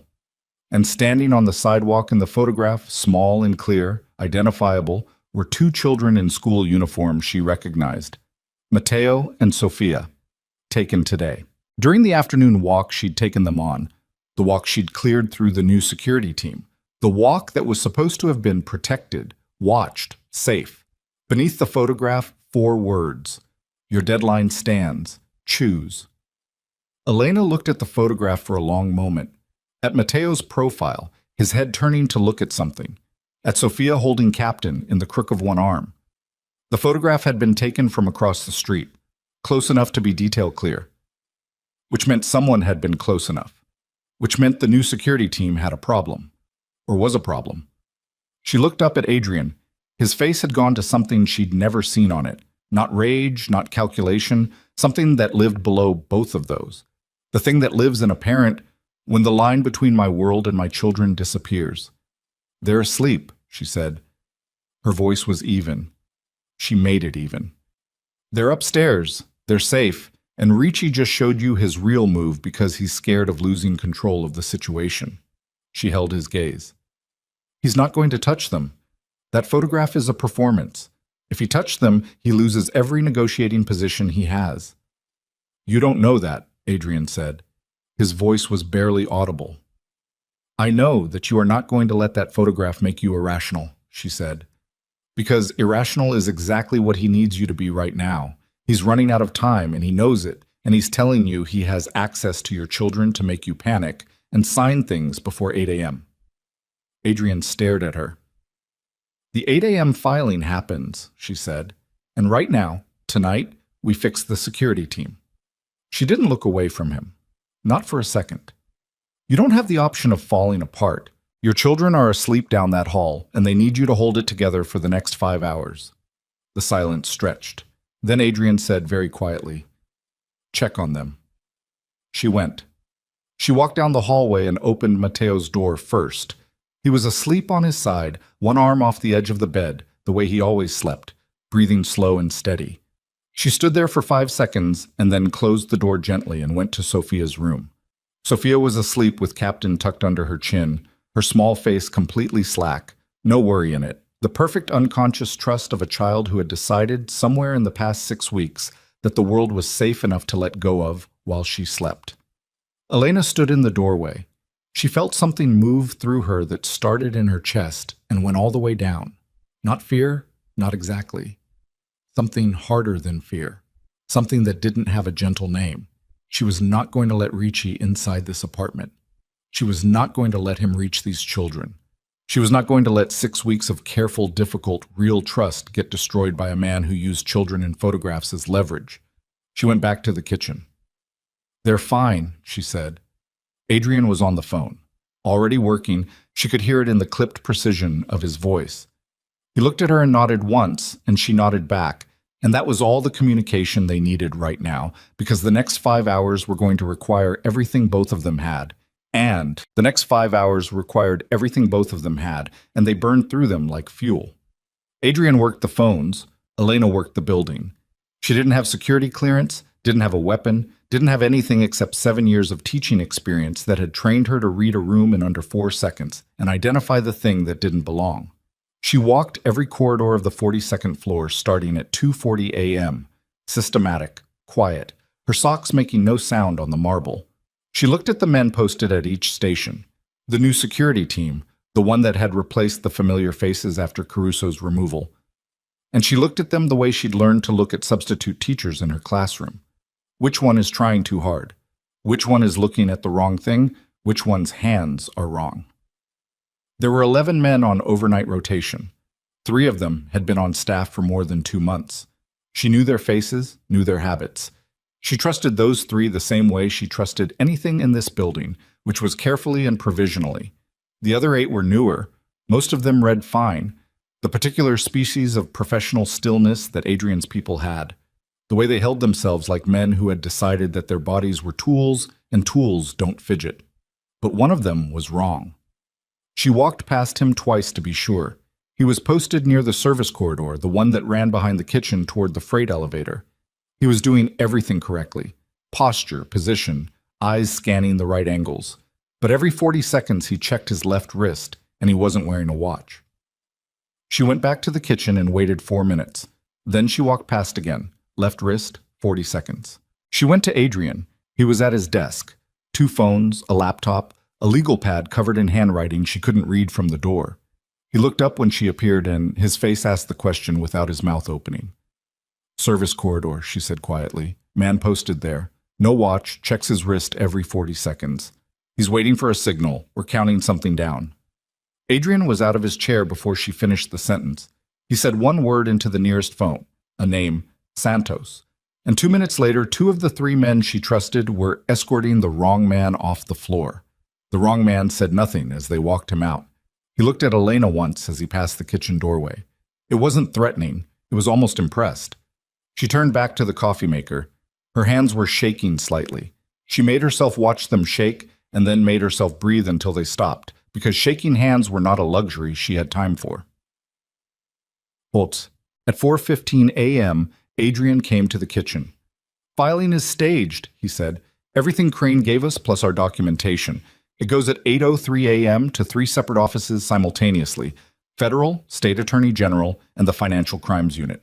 The redundancy means Ricci can't kill it by pressuring one contact." He sat down across from her. "Park has been contained." "Contained how?" "He's in a room on the 38th floor with 2 of my men and no phone. He'll stay there until the filings are confirmed." He said it without inflection. "He won't be harmed." "I wasn't asking that." "I know, I'm telling you anyway." He looked at her across the table. He looked, she thought, like a man who'd been awake for 22 hours and had run a full marathon somewhere in the middle of that. His collar was open, the jacket gone somewhere, and there was a tiredness in him that was different from the guarded exhaustion she'd seen before. Rawer. Less managed. "You found the man in the service corridor?" "Yes." "My security team didn't." "Your security team was looking for weapons and unusual movement. I was looking for a nervous habit." She wrapped her hands around her coffee cup. different skill set. He looked at her for a moment. Why aren't you more afraid? She thought about it honestly. I am afraid, she said. I've been afraid since Caruso grabbed my wrist. I'm afraid right now. She paused. But being afraid doesn't... I don't know how to explain this. Being afraid has never made me leave a room that needed me in it. He was quiet for a moment. My wife was afraid, he said. It came out like something he hadn't planned to say, like it escaped the cage he kept it in. He caught himself, and she watched him decide. She could actually see the decision, to keep going instead of pulling it back. She was afraid for years. She told me the life I'd built was going to cost us something we couldn't afford to lose. I told her I had it managed. He looked at his hands. I didn't. What happened to her? A man I'd had a dispute with. He wanted to send a message. She was driving home from a gallery. She liked art. She went every week. It was the one thing that was completely separate from my world. He stopped. Her car was forced off the road. They meant to shake her up, send a message. It went further than they planned. He said this last part with a flatness that Elena recognized. The flatness of a sentence that's been said so many times internally, so many times in the dark, that the emotion has been worn away and what's left is just the shape of it. The man responsible is dead. He died before I found out the full extent of what Ricci's documentation claims about my involvement in the incident. He looked up. I didn't arrange it. I need you to know that. Whatever Ricci's files suggest, I didn't arrange her death. She was my... He stopped. I know, Elena said. You don't... I know, she said again, more firmly. Adrian, I know. He looked at her. Something in his face moved. Not collapsing, nothing as clean as that, but something giving way like ice shifting. He nodded, once, and looked back at the table. They sat in silence for a few minutes. Not the heavy silence of things unsaid. The different kind. The silence of people who have just said something real and are letting it exist. 3 hours and 45 minutes, Elena said finally. Yes. Then we wait. Then we wait, he said. She checked on the children at 5 a.m., still sleeping. She stood in each doorway for exactly as long as she needed to, and then went back to her post in the kitchen, which was what it had become. Her post, her station, the place where she could hear both the office and the hallway and the elevator simultaneously. At 6:30, Matteo appeared. He padded into the kitchen in his pajamas with his hair flattened on one side and looked at Elena and then at the state of the kitchen. The coffee cups, the legal pad she'd pulled toward herself at some point and covered in notes she couldn't fully explain. The general atmosphere of a room that had been used as a command center all night. And his 6-year-old face processed all of it. You didn't sleep, he said. I slept a little. She hadn't. You're up early. I woke up. He climbed onto his stool. He looked at her carefully. Is today a bad day or a good day? She looked at the clock. 6:32 a.m., 89 minutes. Today, she said, is the day things start getting better. He studied her face to see if she meant it. She held steady under the study because she did mean it. She believed it with the specific ferocity of someone who had helped build something and was not prepared to watch it burn. Okay, he said. Can I have eggs? She made him eggs. Eat pochette. At 7:45 a.m., Adrian came to the kitchen doorway. He was in a different shirt. He must have changed at some point, though she hadn't seen it, and his face had the compressed look of a man 15 minutes from a thing he'd been moving toward for 11 years. He looked at Matteo eating eggs. Matteo looked up. Morning, Matteo said. Morning. Adrian came into the kitchen and sat next to his son and stole a piece of Matteo's toast without asking, which was something Elena had never seen him do, and Matteo looked at the stolen toast and then at his father and said, Hey, and Adrian said, I was hungry. And Matteo's face did something extraordinary.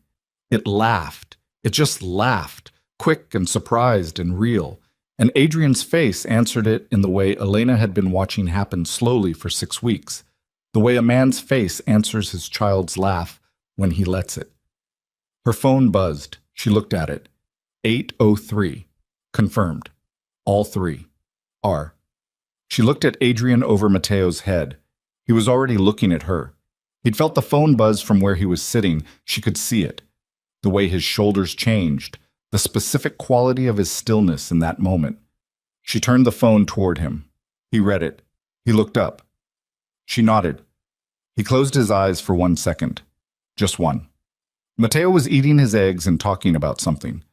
Captain's ongoing legal saga. Something about a second trial. Sophia was going to be very upset when she woke up and found out the justice system in this household was apparently deeply flawed.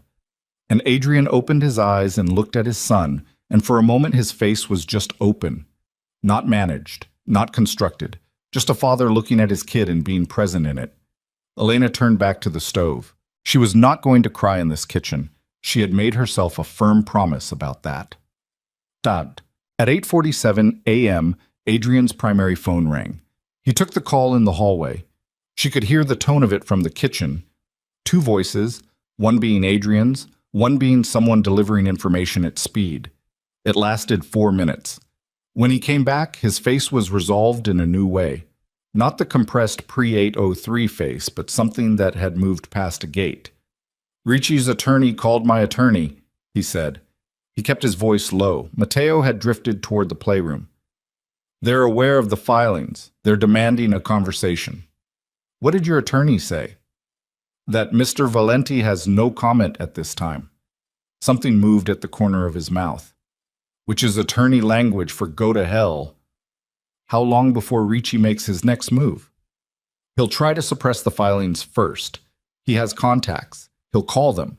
But 3 simultaneous submissions with full documentation and chain of custody. He shook his head. It's not suppressible. He knows that. He's buying time to think. A pause. And then he'll do something else. Elena had been waiting for that sentence. What's the something else? I don't know yet. That's what concerns me. It concerned her, too. She looked at the clock, 8:51. The filings were in.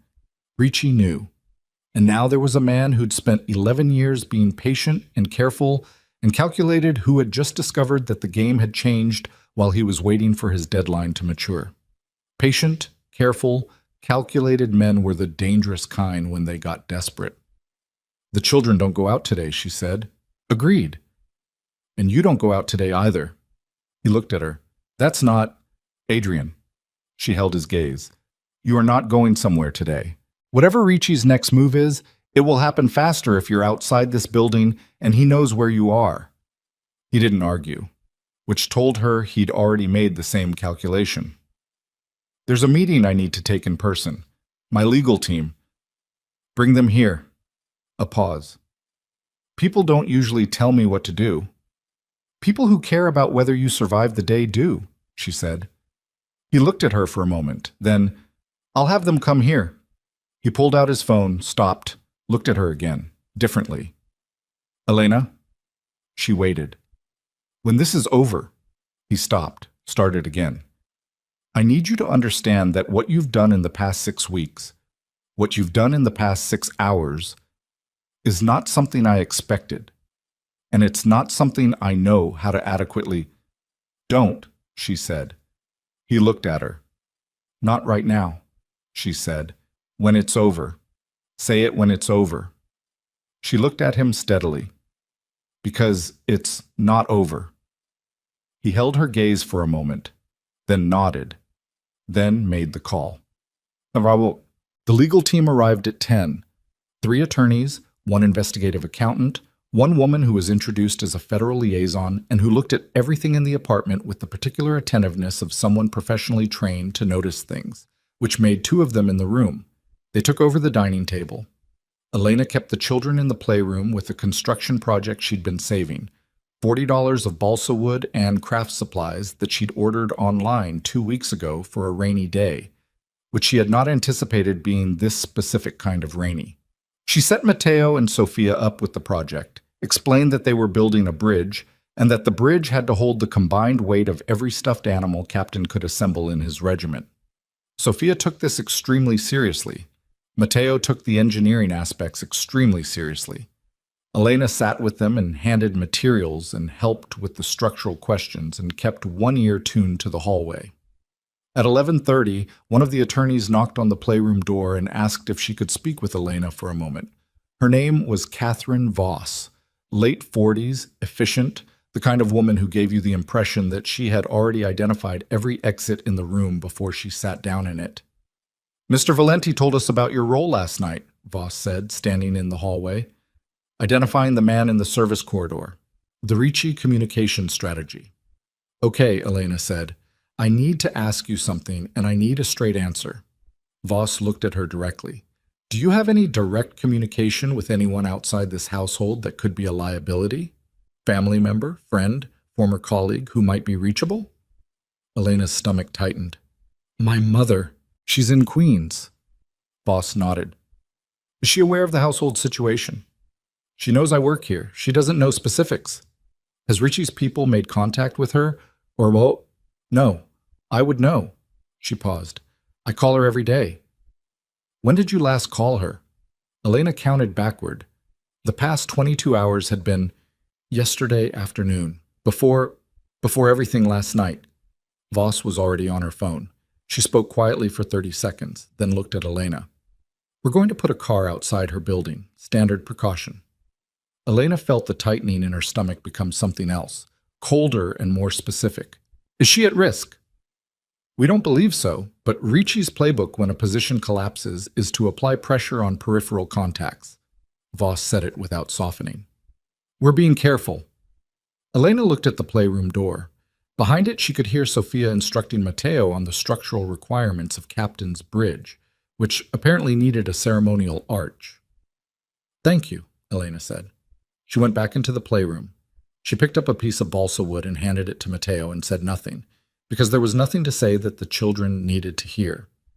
She called her mother at 11:45 from the hallway, out of the children's earshot. Ruth picked up on the second ring. "You didn't call this morning." "I know. I'm sorry. Busy night." "Are you all right?" "Yes." She kept her voice steady. "There are going to be some people outside your building today. From my employer. Just don't be alarmed." A pause. "Elena." "Mom." "Tell me the truth." Elena leaned her head back against the wall and closed her eyes for 2 seconds. "Things are complicated right now. They're being handled. You are not in any danger. But I wanted you to know about the people outside so you didn't worry. I am currently extremely worried." "I know. I'm sorry." She opened her eyes. "I will call you tonight. Everything will be clearer by tonight." Another pause. "You sound like your father when he was trying not to scare me. Is that bad?" "Your father was usually right," Ruth said, "and usually insufferable about it afterward." Elena felt something that was adjacent to a laugh. "I'll call tonight. I love you." "Love you." "Elena, whatever this is, come home after." "I will," she said. She meant that too. Noon. The legal team was still at the dining table. Adrian was with them. Elena made sandwiches because someone had to make sandwiches, and the kitchen staff hadn't come in. Adrian had sent them home that morning without explanation, which the lead cook had accepted with the particular resignation of someone who'd worked in this household long enough to understand that sometimes this was how days went. She made 12 sandwiches and brought them in on a tray and set them in the middle of the table and left without speaking, and Catherine Voss said, "Thank you," without looking up from her documents, and one of the other attorneys took 3 sandwiches simultaneously, which told Elena he'd also been up all night. At 12:40, Adrian's personal phone rang. He looked at the screen. He said, "Everyone stop," to the table and picked up. Elena was in the kitchen. She heard his voice, not words, just the tone. And it was wrong. It was the tone of a man receiving information that has just changed the coordinates of something. She was at the dining room doorway in 6 steps. Adrian was standing. The call lasted 45 seconds. When he ended it, his face was... She had to look at it twice to read it, because it was several things simultaneously. The controlled exterior, and underneath that something that was very close to fury, and underneath that something that looked briefly, terrifyingly, like fear. "That was Ricci," he said. The room went quiet. He called directly. Adrian set the phone down precisely in the center of the table. He's not going to contest the filings. Voss straightened. He said he accepts that the legal situation has changed. He said he wants a conversation, a face-to-face, today. His voice was completely flat.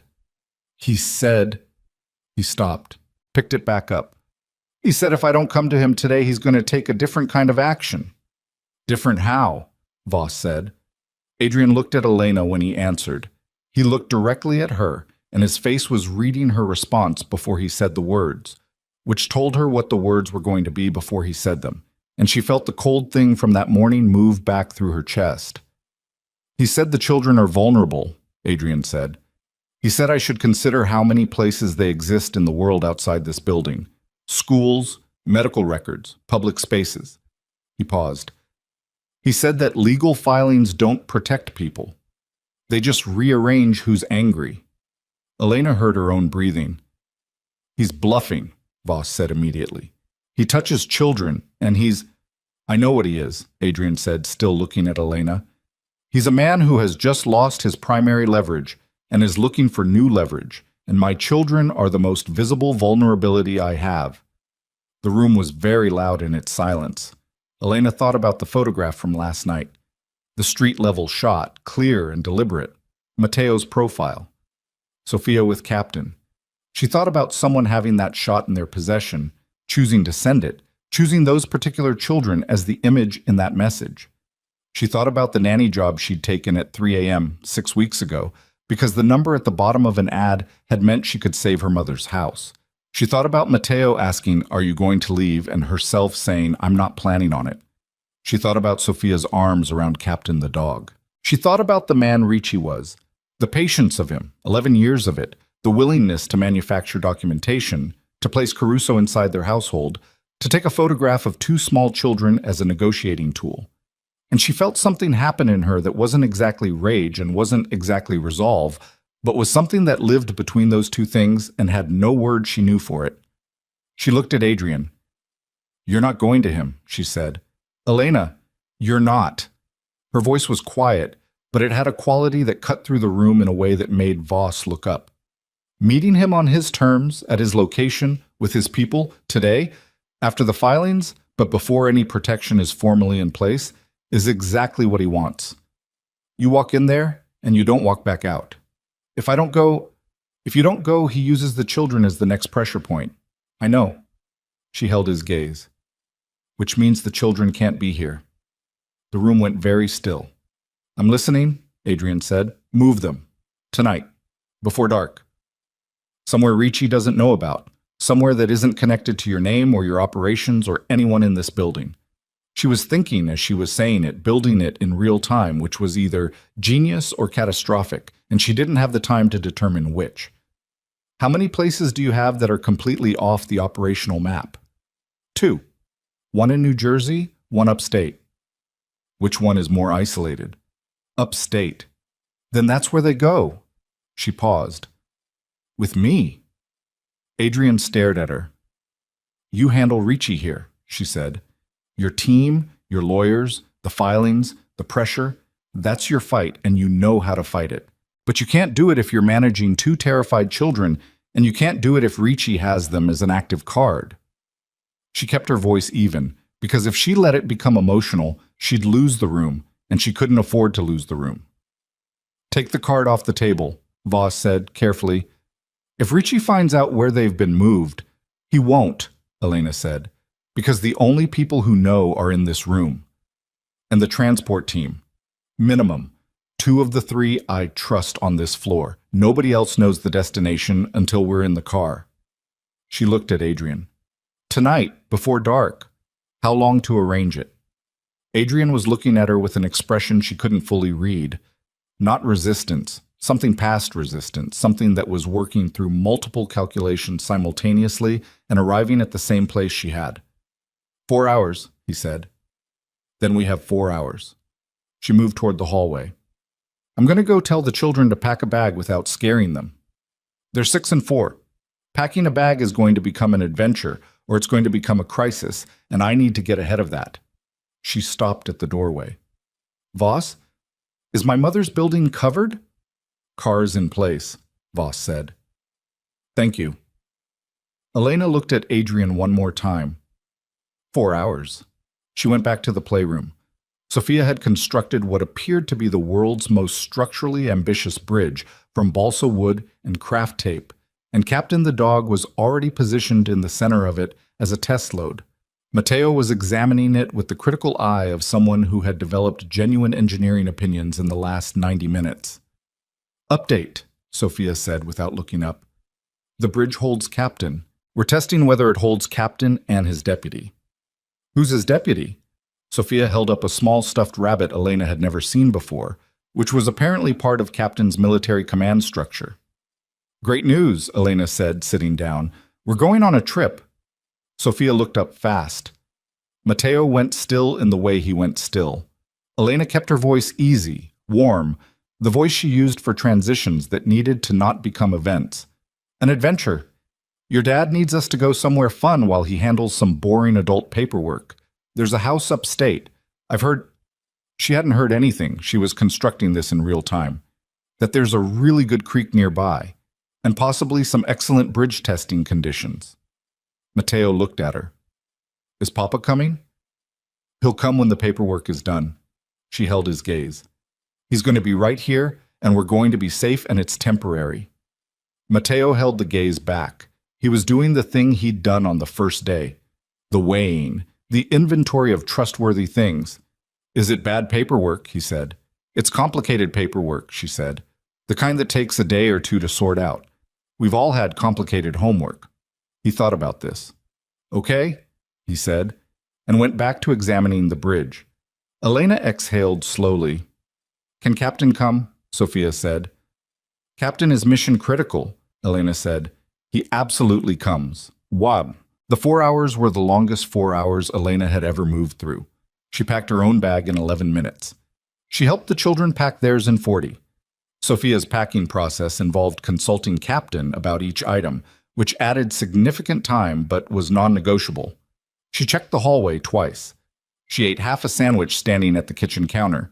She called her mother again, briefly, and said tonight, I'll explain tonight. And Ruth said, okay, in the voice she used when she had more questions than the situation would allow. At 4:15 p.m., Adrian came to the playroom doorway.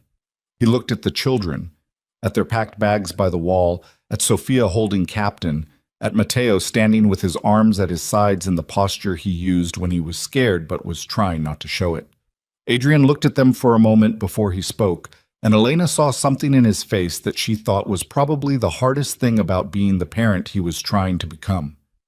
Knowing that the reason your children were afraid was you, the world you'd built, the choices you'd made before they were old enough to have any say in it. He crouched down to their level. He did it without hesitation, which 6 weeks ago she wasn't sure he would have. I need you to go with Elena for a couple of days, he said. I have something to finish here. When I'm done, I'll come get you. Sophia looked at him. Promise? Promise. He said it without the calculation she'd seen him apply to adult conversations. He said it the way you only say something when you mean it all the way down. You're going to go look at a creek. It's supposed to be good for bridge testing operations. Sophia looked at Elena. He knows about the bridge. He's been informed, Elena said. Sophia looked back at her father. Captain's deputy is coming. Good. Adrian reached out and put his hand briefly on Sophia's head, and Sophia leaned into it the way she did. Quick, instinctive, a child claiming what she'd been afraid for too long to ask for. Then he looked at Matteo. Matteo was watching him. I'll be there, Adrian said. 2 days, maybe less. Okay, Matteo said, still watching. I know that word doesn't mean as much as it should right now, Adrian said. I'm going to fix that. He said it directly, looking at his son like his son was a person and not a child to be managed around. I'm going to fix a lot of things, but I need you to go with Elena first. Matteo looked at his father for a long moment. Then he picked up his bag. Come on, Sophia, he said. Let's go. The car left at 4:40 p.m. Two men Elena trusted, an unmarked vehicle, a route that Voss had mapped using GPS block navigation. The children were in the back seat, Sophia immediately establishing captain's seniority over the seating arrangement. Matteo looking out the window at Manhattan receding behind them with an expression she couldn't read. Elena sat between them. She looked back at the building once, through the rear window, as the car moved uptown. It was a building like other buildings from this distance. Glass and steel and height. Anonymous. She thought about Adrian in there. The meetings and the calls and the thing that was coming, because something was still coming. She could feel the shape of it, even at a distance. She thought about Ricci. She thought about a man who had just watched 11 years of leverage walk out of his hands. She thought about what desperate men did with 2 days. Her phone buzzed. Adrian. One message, no context, the kind of text that was a whole conversation compressed. I have him. She stared at the message. Have him how, she typed back. 3 dots. Then, Park talked. More than we expected. Ricci has a partner, federal contact who's been managing the suppression end for 8 years. Name, evidence, all of it. Voss says it's enough to guarantee protection before the end of the day. Elena read it twice. She looked at the back of the driver's head. She looked at Sophia, who had fallen asleep with Captain under her chin in the specific, instantaneous way of young children. She looked at Matteo, who was watching the highway. Good, she typed back. Are the children okay? He typed. Sophia is asleep. Matteo is being brave. A pause. Then, he gets that from his mother. Elena looked at that for a moment. She thought about what it cost him to say something that true, and that unguarded in a text message on a day like this one. He gets some of it from you, she typed, whether you see it or not. No response for a minute. 2. Then, keep them safe. Already done, she typed. You go finish this. Months. They arrived at the house upstate at 7:20 p.m. It was smaller than she'd expected. Not a compound or an estate, just a house. Weathered white clapboard and a wide porch and trees that had gone full autumn gold around it. The kind of place that felt like it was from a different version of someone's life. The creek was real. Matteo found it before they'd fully unloaded the car. He stood at the edge of it. It wasn't large, maybe 4 feet across, running fast and clear over flat stones, and looked at it with the assessing expression she'd come to love. The one that meant he was already building something in his head. Good bridge conditions, he said. I told you, Elena said. He looked at her. The autumn light was doing something particular with the trees behind him, gold and amber, and he looked like himself, just himself. A 6-year-old boy with his father's jaw and his own eyes, and a whole world in his head that nobody had thought to ask about until 6 weeks ago. Elena, he said. Yeah. Is Papa going to be okay? She looked at him. She thought about the full weight of everything she'd seen in the past 24 hours. The photograph, Caruso, the service corridor, the filings, Ricci's call, Adrian's face when he'd said the children are vulnerable. She thought about what Matteo was, which was a child, and what she owed him, which was honesty calibrated to what he could carry. Your papa is very good at protecting this family, she said. He's been doing it his whole life, and right now he has a lot of people helping him. She paused. And he knows we're here waiting for him. That matters. That changes how hard he fights. Matteo looked at the creek, then back at her. Okay, he said. He crouched down and started picking up flat stones, turning them over, examining them with the methodical focus of someone beginning a project. Elena watched him. She sat on the bank and pulled her knees up and listened to the creek and the wind in the gold trees, and Sophia inside the house explaining to Captain the dog about their temporary headquarters and Matteo's stones clicking against each other. Her phone was in her pocket, silent. She left it there. She thought, finish it, Adrian, whatever you have to do, finish it. And then she thought about what came after, which was the thing she hadn't let herself think about for 6 weeks, because there wasn't room for it among the immediate things. What came after the crisis? What this was, between her and this family, in daylight, and without the pressure of Ricci's 72 hours or Caruso's hand on her wrist, or documentation and filings and federal contacts and all the machinery of someone else's world that she'd been dropped into and somehow navigated. She thought about what Adrian had started to say in the kitchen. When this is over. She hadn't let him finish. She'd said not right now and meant it. Now she sat by a creek in upstate New York with his children and thought about the rest of that sentence and what she wanted it to say. Mateo placed his first flat stone in the creek. It sat on the bottom, just visible under the water, the beginning of something. Foundation stone, he said seriously. Good choice, Elena said.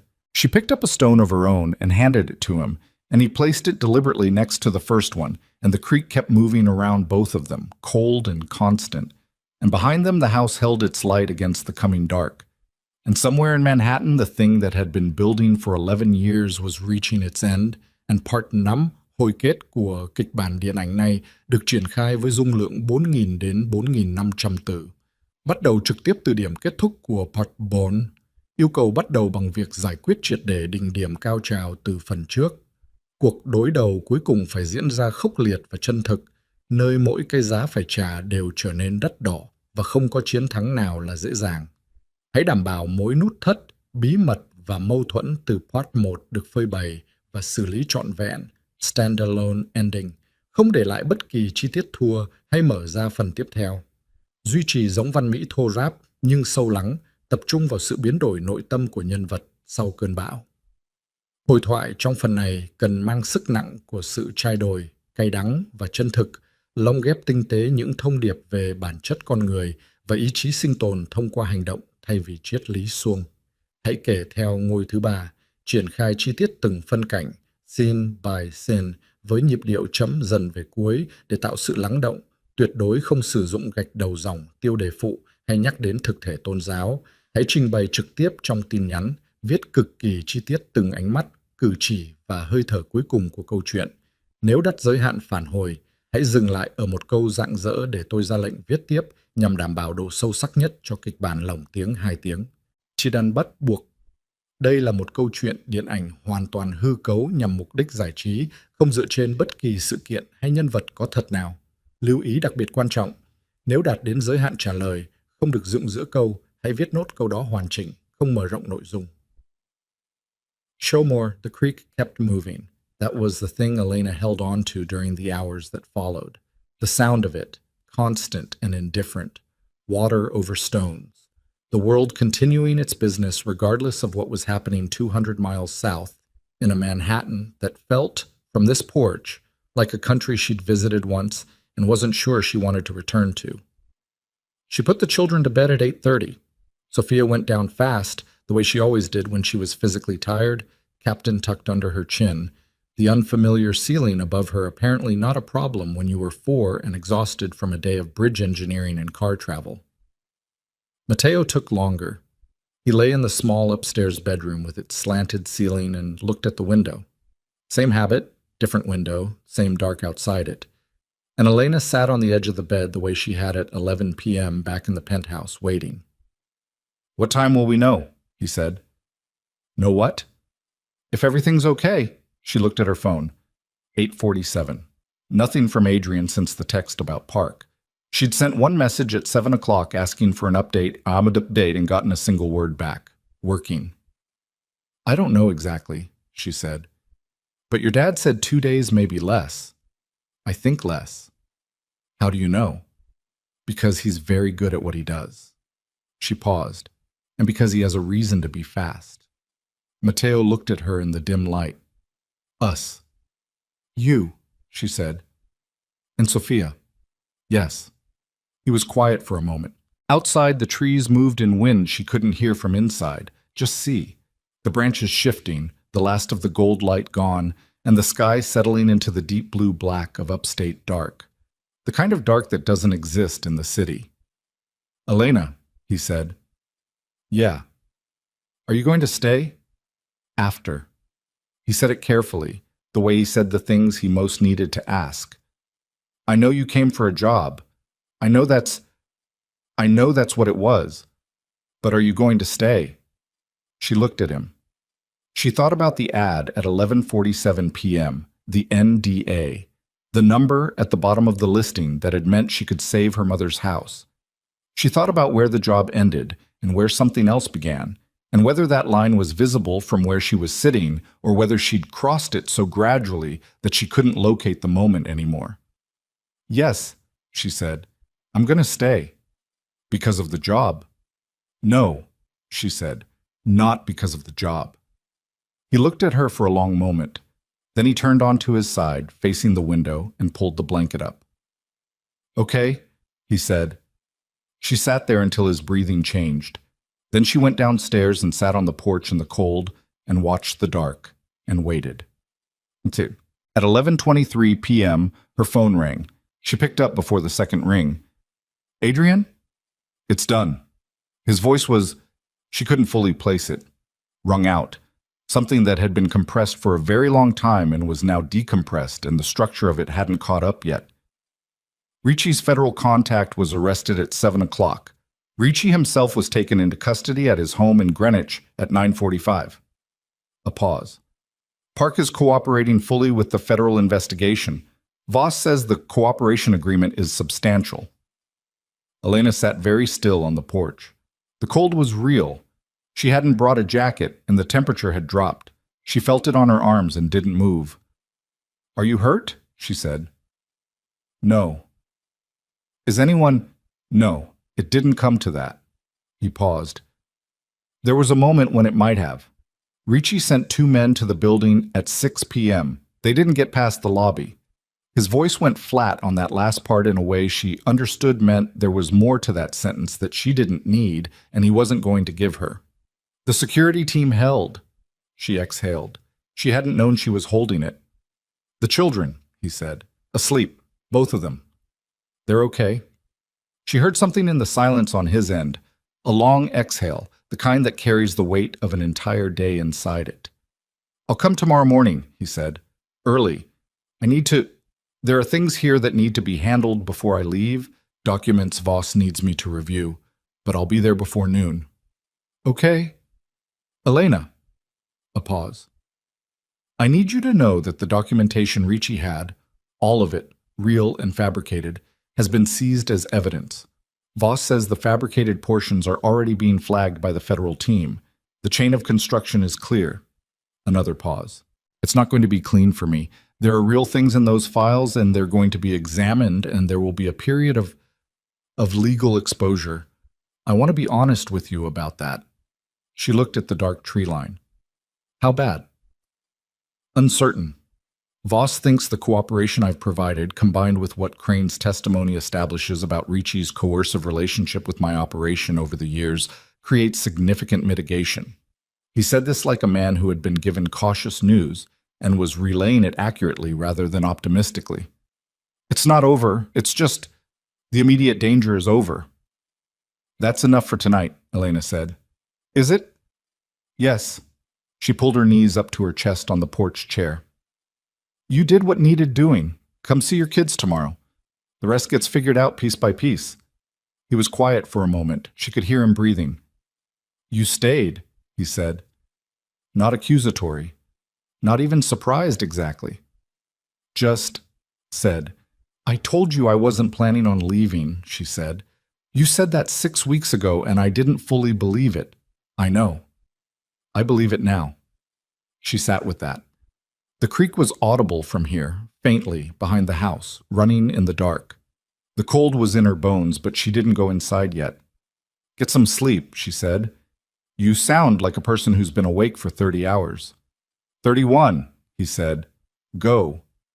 Good night, Elena. Good night, Adrian. She sat on the porch for another 10 minutes after the call ended. Not thinking exactly, just letting the dark be dark and the creek be a creek and the relief be what it was. Not triumphant, not simple, more like the particular feeling of a pressure that's been on you so long, you forgot what its absence felt like now, present in its absence. Then she went inside and found a blanket and lay down on the small couch in the main room and was asleep in under 4 minutes, which was the deepest and most immediate sleep she'd had in 6 weeks. Adrian arrived at 10:40 a.m. She heard the car on the gravel and came to the door, and he was already coming up the porch steps. He looked terrible in the way that people look when they've run completely out of reserves and are operating on the other side of exhaustion, the side where you become very still and very precise because there's nothing left for anything else. He'd changed his shirt again, she noticed. Someone had made him change his shirt. He stopped on the top porch step and looked at her. She looked at him. Neither of them said anything for a moment. She thought about all the things she could say. You did it. It's over. I told you. We made it. And none of them were quite right, or they were all right, but they were too small for what they were standing on top of. Sophia's at the creek, she said finally. Matteo found a piece of wood that he thinks is structurally significant. Something moved in his face. Captain's there? Captain is supervising. He nodded, came up onto the porch fully. He stopped in front of her, close enough that she could see the 24 hours of everything on him. The shadows under his eyes, the set of his jaw, the way his hands hung at his sides with a stillness that wasn't natural but was managed. Can I? He stopped. He looked like a man who had run out of the professional vocabulary that usually got him through moments he didn't know how to navigate. I'm not good at this, he said. At what? He made a gesture that encompassed something she didn't have a name for, or maybe had several names for simultaneously. At saying what I mean when the thing I mean is large. She waited. He looked at her. You walked into this household because you needed a job, and you stayed because my children needed someone to stay. And somewhere in the middle of that you also… He stopped. Started again. You made choices last night that were not in any job description. You found the man in the corridor. You built the strategy that bought us the time we needed. You took my children to safety and sat with them and let them build a bridge by a creek. And you made it not terrifying for them. He paused. I have been trying to figure out what to say about that, and I can't find anything that's adequate. Elena looked at him for a moment. Then don't find something adequate, she said. Just say it. He held her gaze. Thank you, he said. It's not enough, but it's true. She nodded. Go see your kids, she said. He went around the side of the house. She stayed on the porch and listened.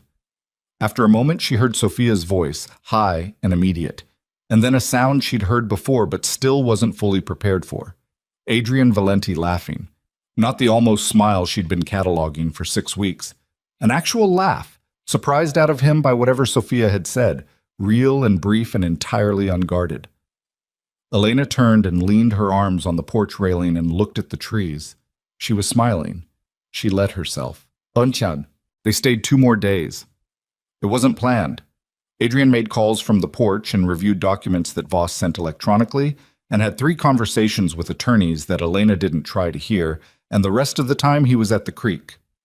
He helped Matteo with the bridge, genuinely helped, not the performance of helping that parents sometimes do, but actual engagement, crouching on the bank and looking at the structural problem Matteo had identified, and making suggestions and accepting counterarguments from his 6-year-old son with what appeared to be real consideration.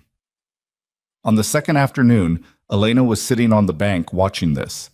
Adrian and Matteo in focused debate about load distribution. Sophia conducting a parallel diplomatic session with Captain and the rabbit deputy about territorial rights to the left bank, when Adrian looked up and caught her watching.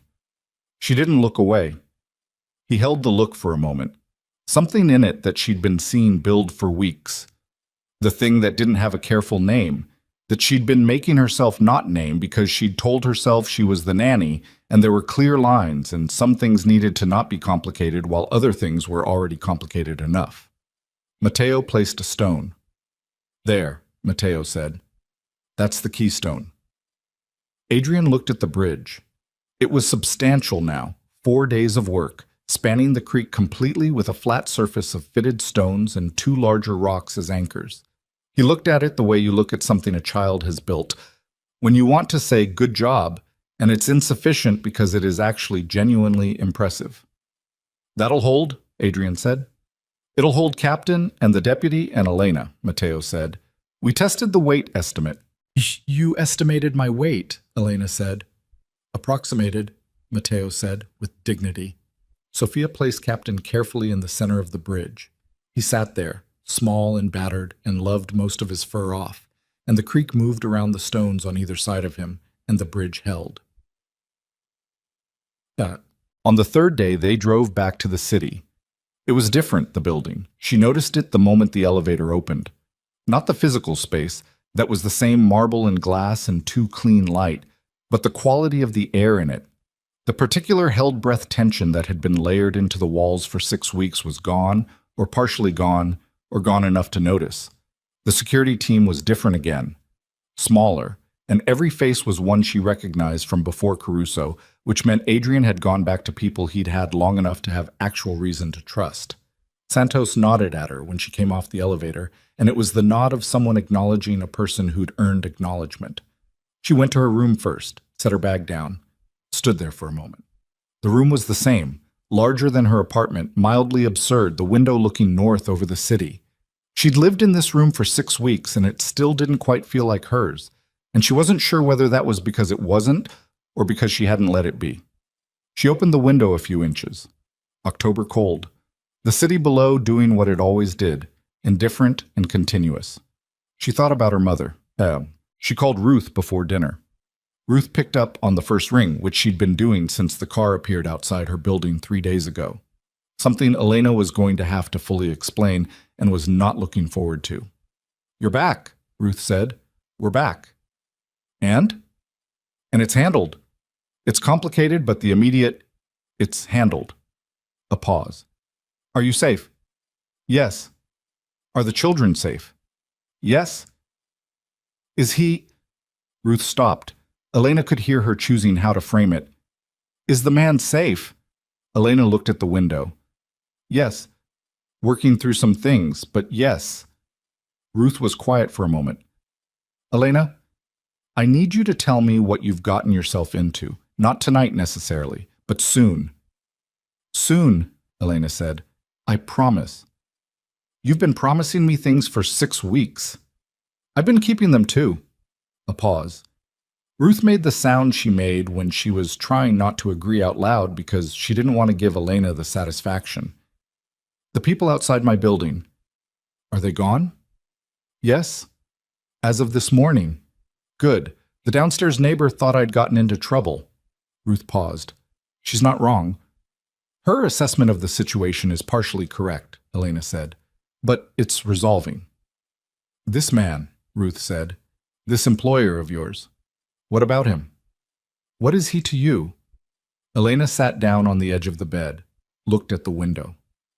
"I don't know exactly," she said. "Something." "Something," Ruth said. "That's very specific." "Something real," Elena said. "I know that part." Another pause. Ruth's breathing on the line. "Your father said the same thing about me once, when someone asked him early on what I was to him." She said this with a particular tone, not sentimental exactly, more archaeological, like turning something over. "He said something real. I've never forgotten that." Elena closed her eyes briefly. "Okay." "Be careful," Ruth said. "Not afraid. Just careful." "I know the difference," Elena said. "I know you do." A pause. "I want to meet them, the children, when things settle." "They'd like you," Elena said. "Sophia would immediately attempt to appoint Captain as your diplomatic liaison." "I've dealt with worse negotiations," Ruth said. "Call me tomorrow." "I will." 3 weeks passed. The legal process was what it was, slow and expensive and conducted in the formal language of people managing risk on behalf of other people. Adrian met with attorneys and federal representatives and sat through depositions that lasted entire days and came home with the particular exhaustion of a man being processed by a system that doesn't care about individual weight, only categories. Elena watched him manage it. She did not manage it for him. That wasn't what he needed, and it wasn't what she knew how to do for something that large and that procedural. What she did was be present in the evenings when he came back from the meetings and found him in the kitchen and made something to eat and talked about ordinary things, about what Matteo had read that day, about Sophia's ongoing captain saga, about small domestic logistics. until she could see his shoulders change from the formal deposition posture back to something that was actually him. He started staying for dinner more consistently. Then he started staying after dinner. The first night he helped with the dishes, she registered it and said nothing. The second night, Mateo asked him to stay and read. "You do the voices better than you think you do, Papa." And Adrian stayed and read 3 chapters of a book Elena had introduced 2 weeks ago, and she sat in the doorway of the children's room and listened to him do the voices, which were in fact better than he thought. The children changed around him. Gradually, the way things change when you're in them and can't see it from outside, but she could see it. She'd been watching for 6 weeks, and she could track it. Mateo stopped bracing for disappointment every time his father walked into a room. Sophia stopped checking whether his presence was temporary before deciding how much of herself to invest in the interaction. They started trusting the continuity. That was the thing Elena recognized. It was the same thing she'd been building since the first day with the cardboard boxes and the paints. Continuity. The simple, radical act of still being there the next day. 5 weeks after they came back from upstate, Daniel Park accepted a cooperation agreement that the federal attorneys said was one of the most comprehensive submissions in the Financial Crimes Unit's recent history. Voss called Adrian at 4 p.m. to tell him. He came to find Elena immediately after. She was in the playroom. Sophia was painting. Mateo was reading a chapter book he'd selected himself, lying on his stomach on the rug. The room looked like it had been lived in, which it had, which was the entire point. Adrian stood in the doorway. She looked at him and read his face. "Park," she said. "Full cooperation. Voss says it substantially changes my exposure on the real portions of Ricci's documentation." He paused. "There will still be legal proceedings.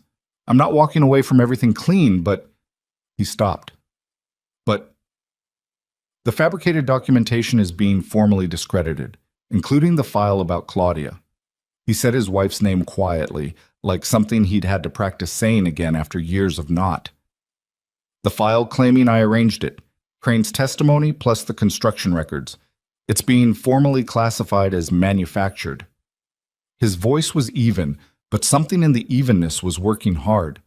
I knew I didn't, but there have been 11 years of not being able to prove it, and He stopped. Elena looked at the side of his face.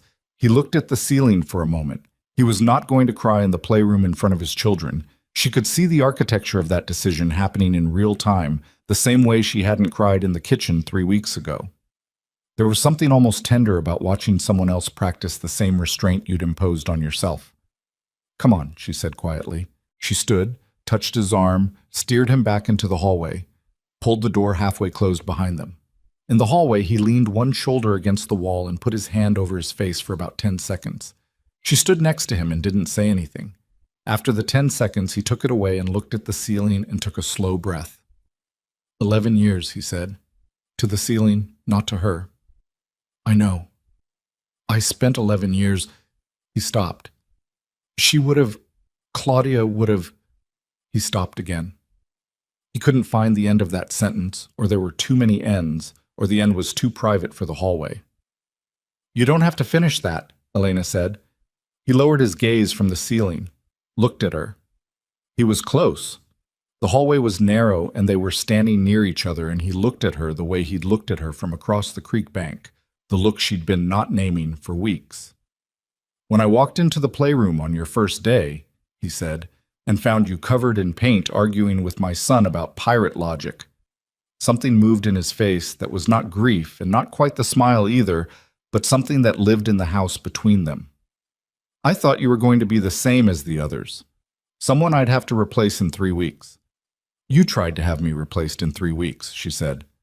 "I tried to tell you to leave," he corrected. "There's a difference.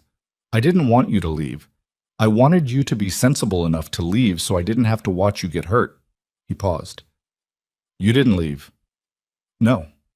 You are the most stubborn person I have ever encountered," he said, "and I have spent 20 years in rooms full of extremely stubborn people." "I prefer determined," she said. "I know you do." His voice had changed, quieter, the formal distance gone, or not gone, but set aside. "Elena?" She waited. "I told you in the kitchen that night that I needed to say something when it was over. He held her gaze. It's over, or it's as over as it's going to get. And I... He stopped. Started again, more carefully. I am not asking you for anything. I'm aware that I have complicated your life significantly, and I'm aware that what I can offer is complicated.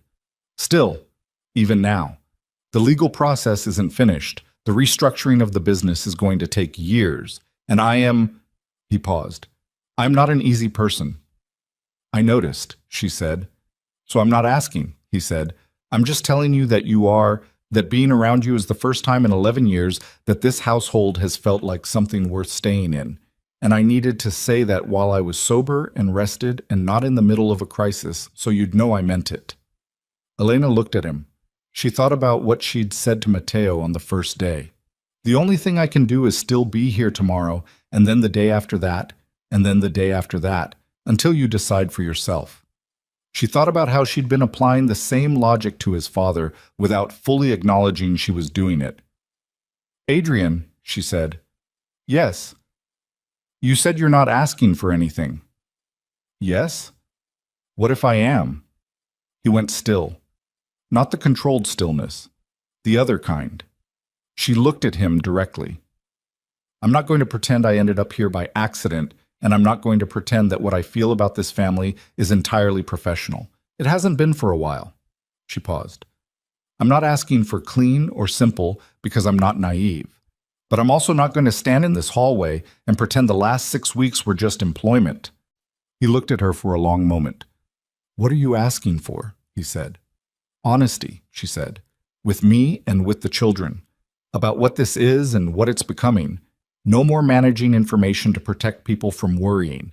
Matteo is 6 years old and he already knows how to read a room. You cannot protect him from reality. You can only teach him how to move through it. She paused. And I need you to understand that I'm here because I chose it, not because I was trapped by a contract or a situation. I chose these children and I chose... She paused. I choose to be here. He looked at her for a long time. His face was open in a way she'd seen only occasionally, in flashes. At the creek with Matteo, in the kitchen at 2 a.m., in the hallway when she'd said, "Go finish this." Open like a person who'd spent so long building walls that the absence of them was slightly structural. Okay, he said. Okay, she said back. He reached out and took her hand. Not dramatically, just took it.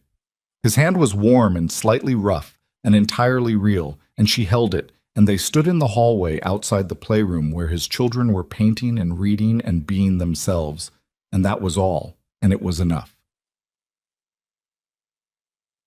3 months later, Ruth Marlowe came to dinner. It was a Sunday. Elena had cooked, not the staff, because it was important to her that this be a meal and not a production.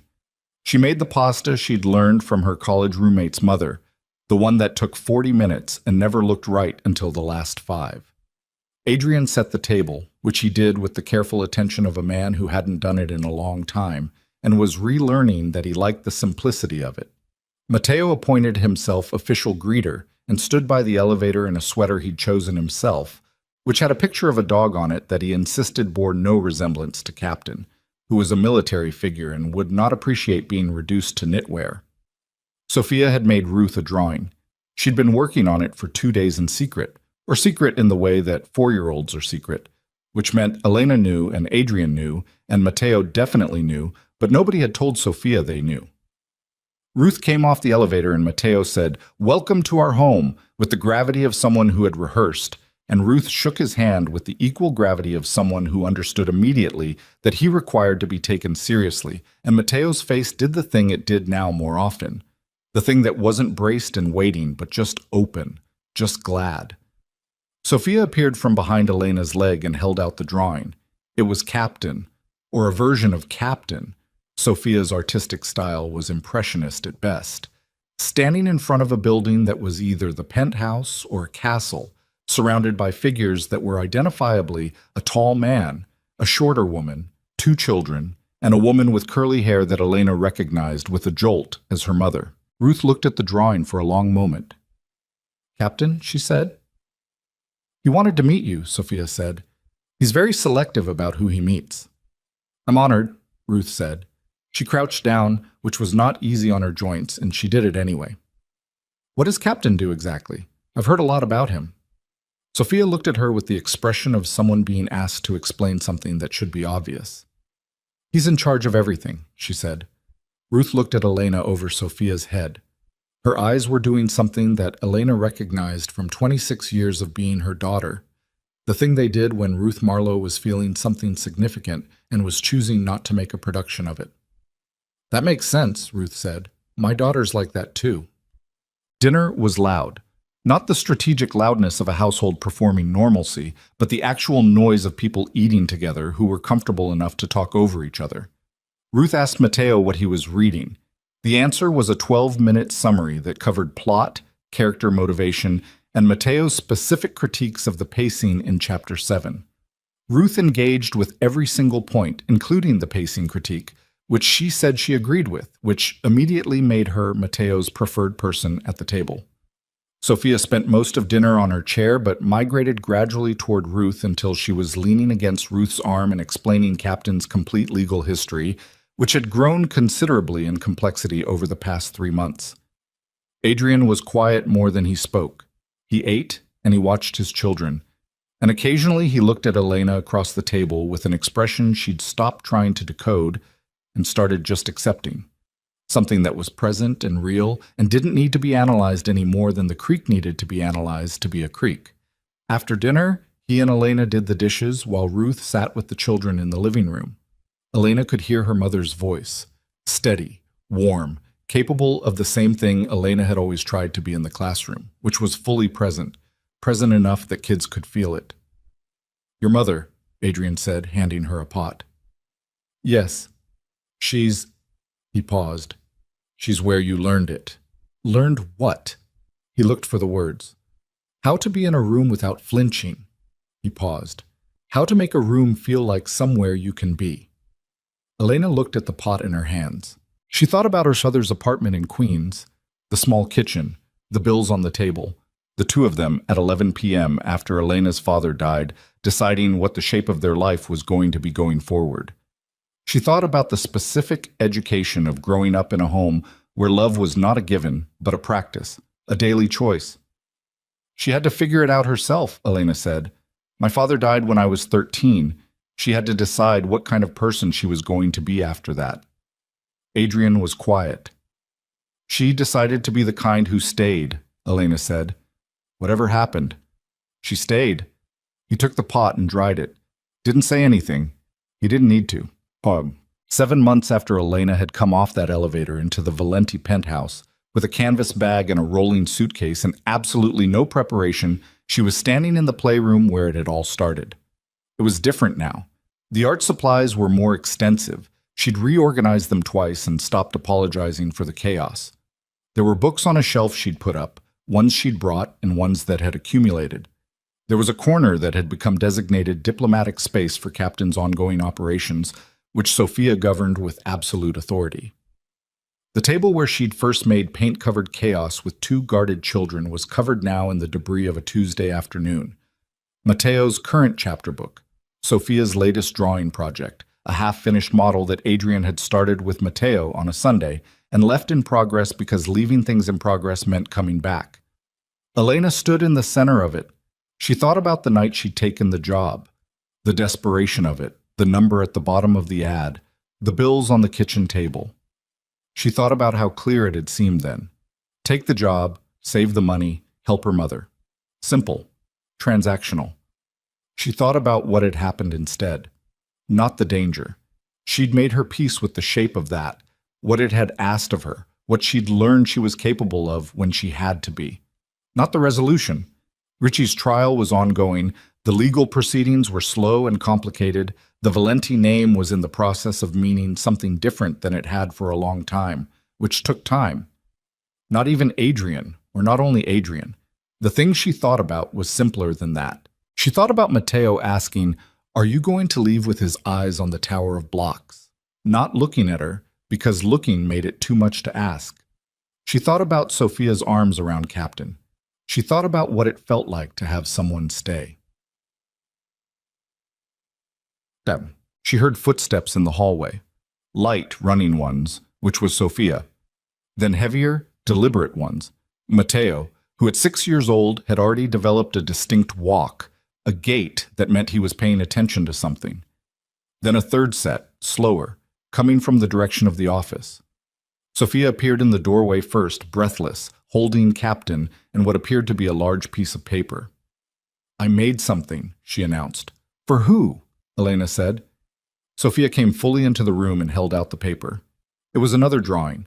Her style had developed in 7 months, still recognizably Sophia, but more detailed now, more intentional. It showed a house.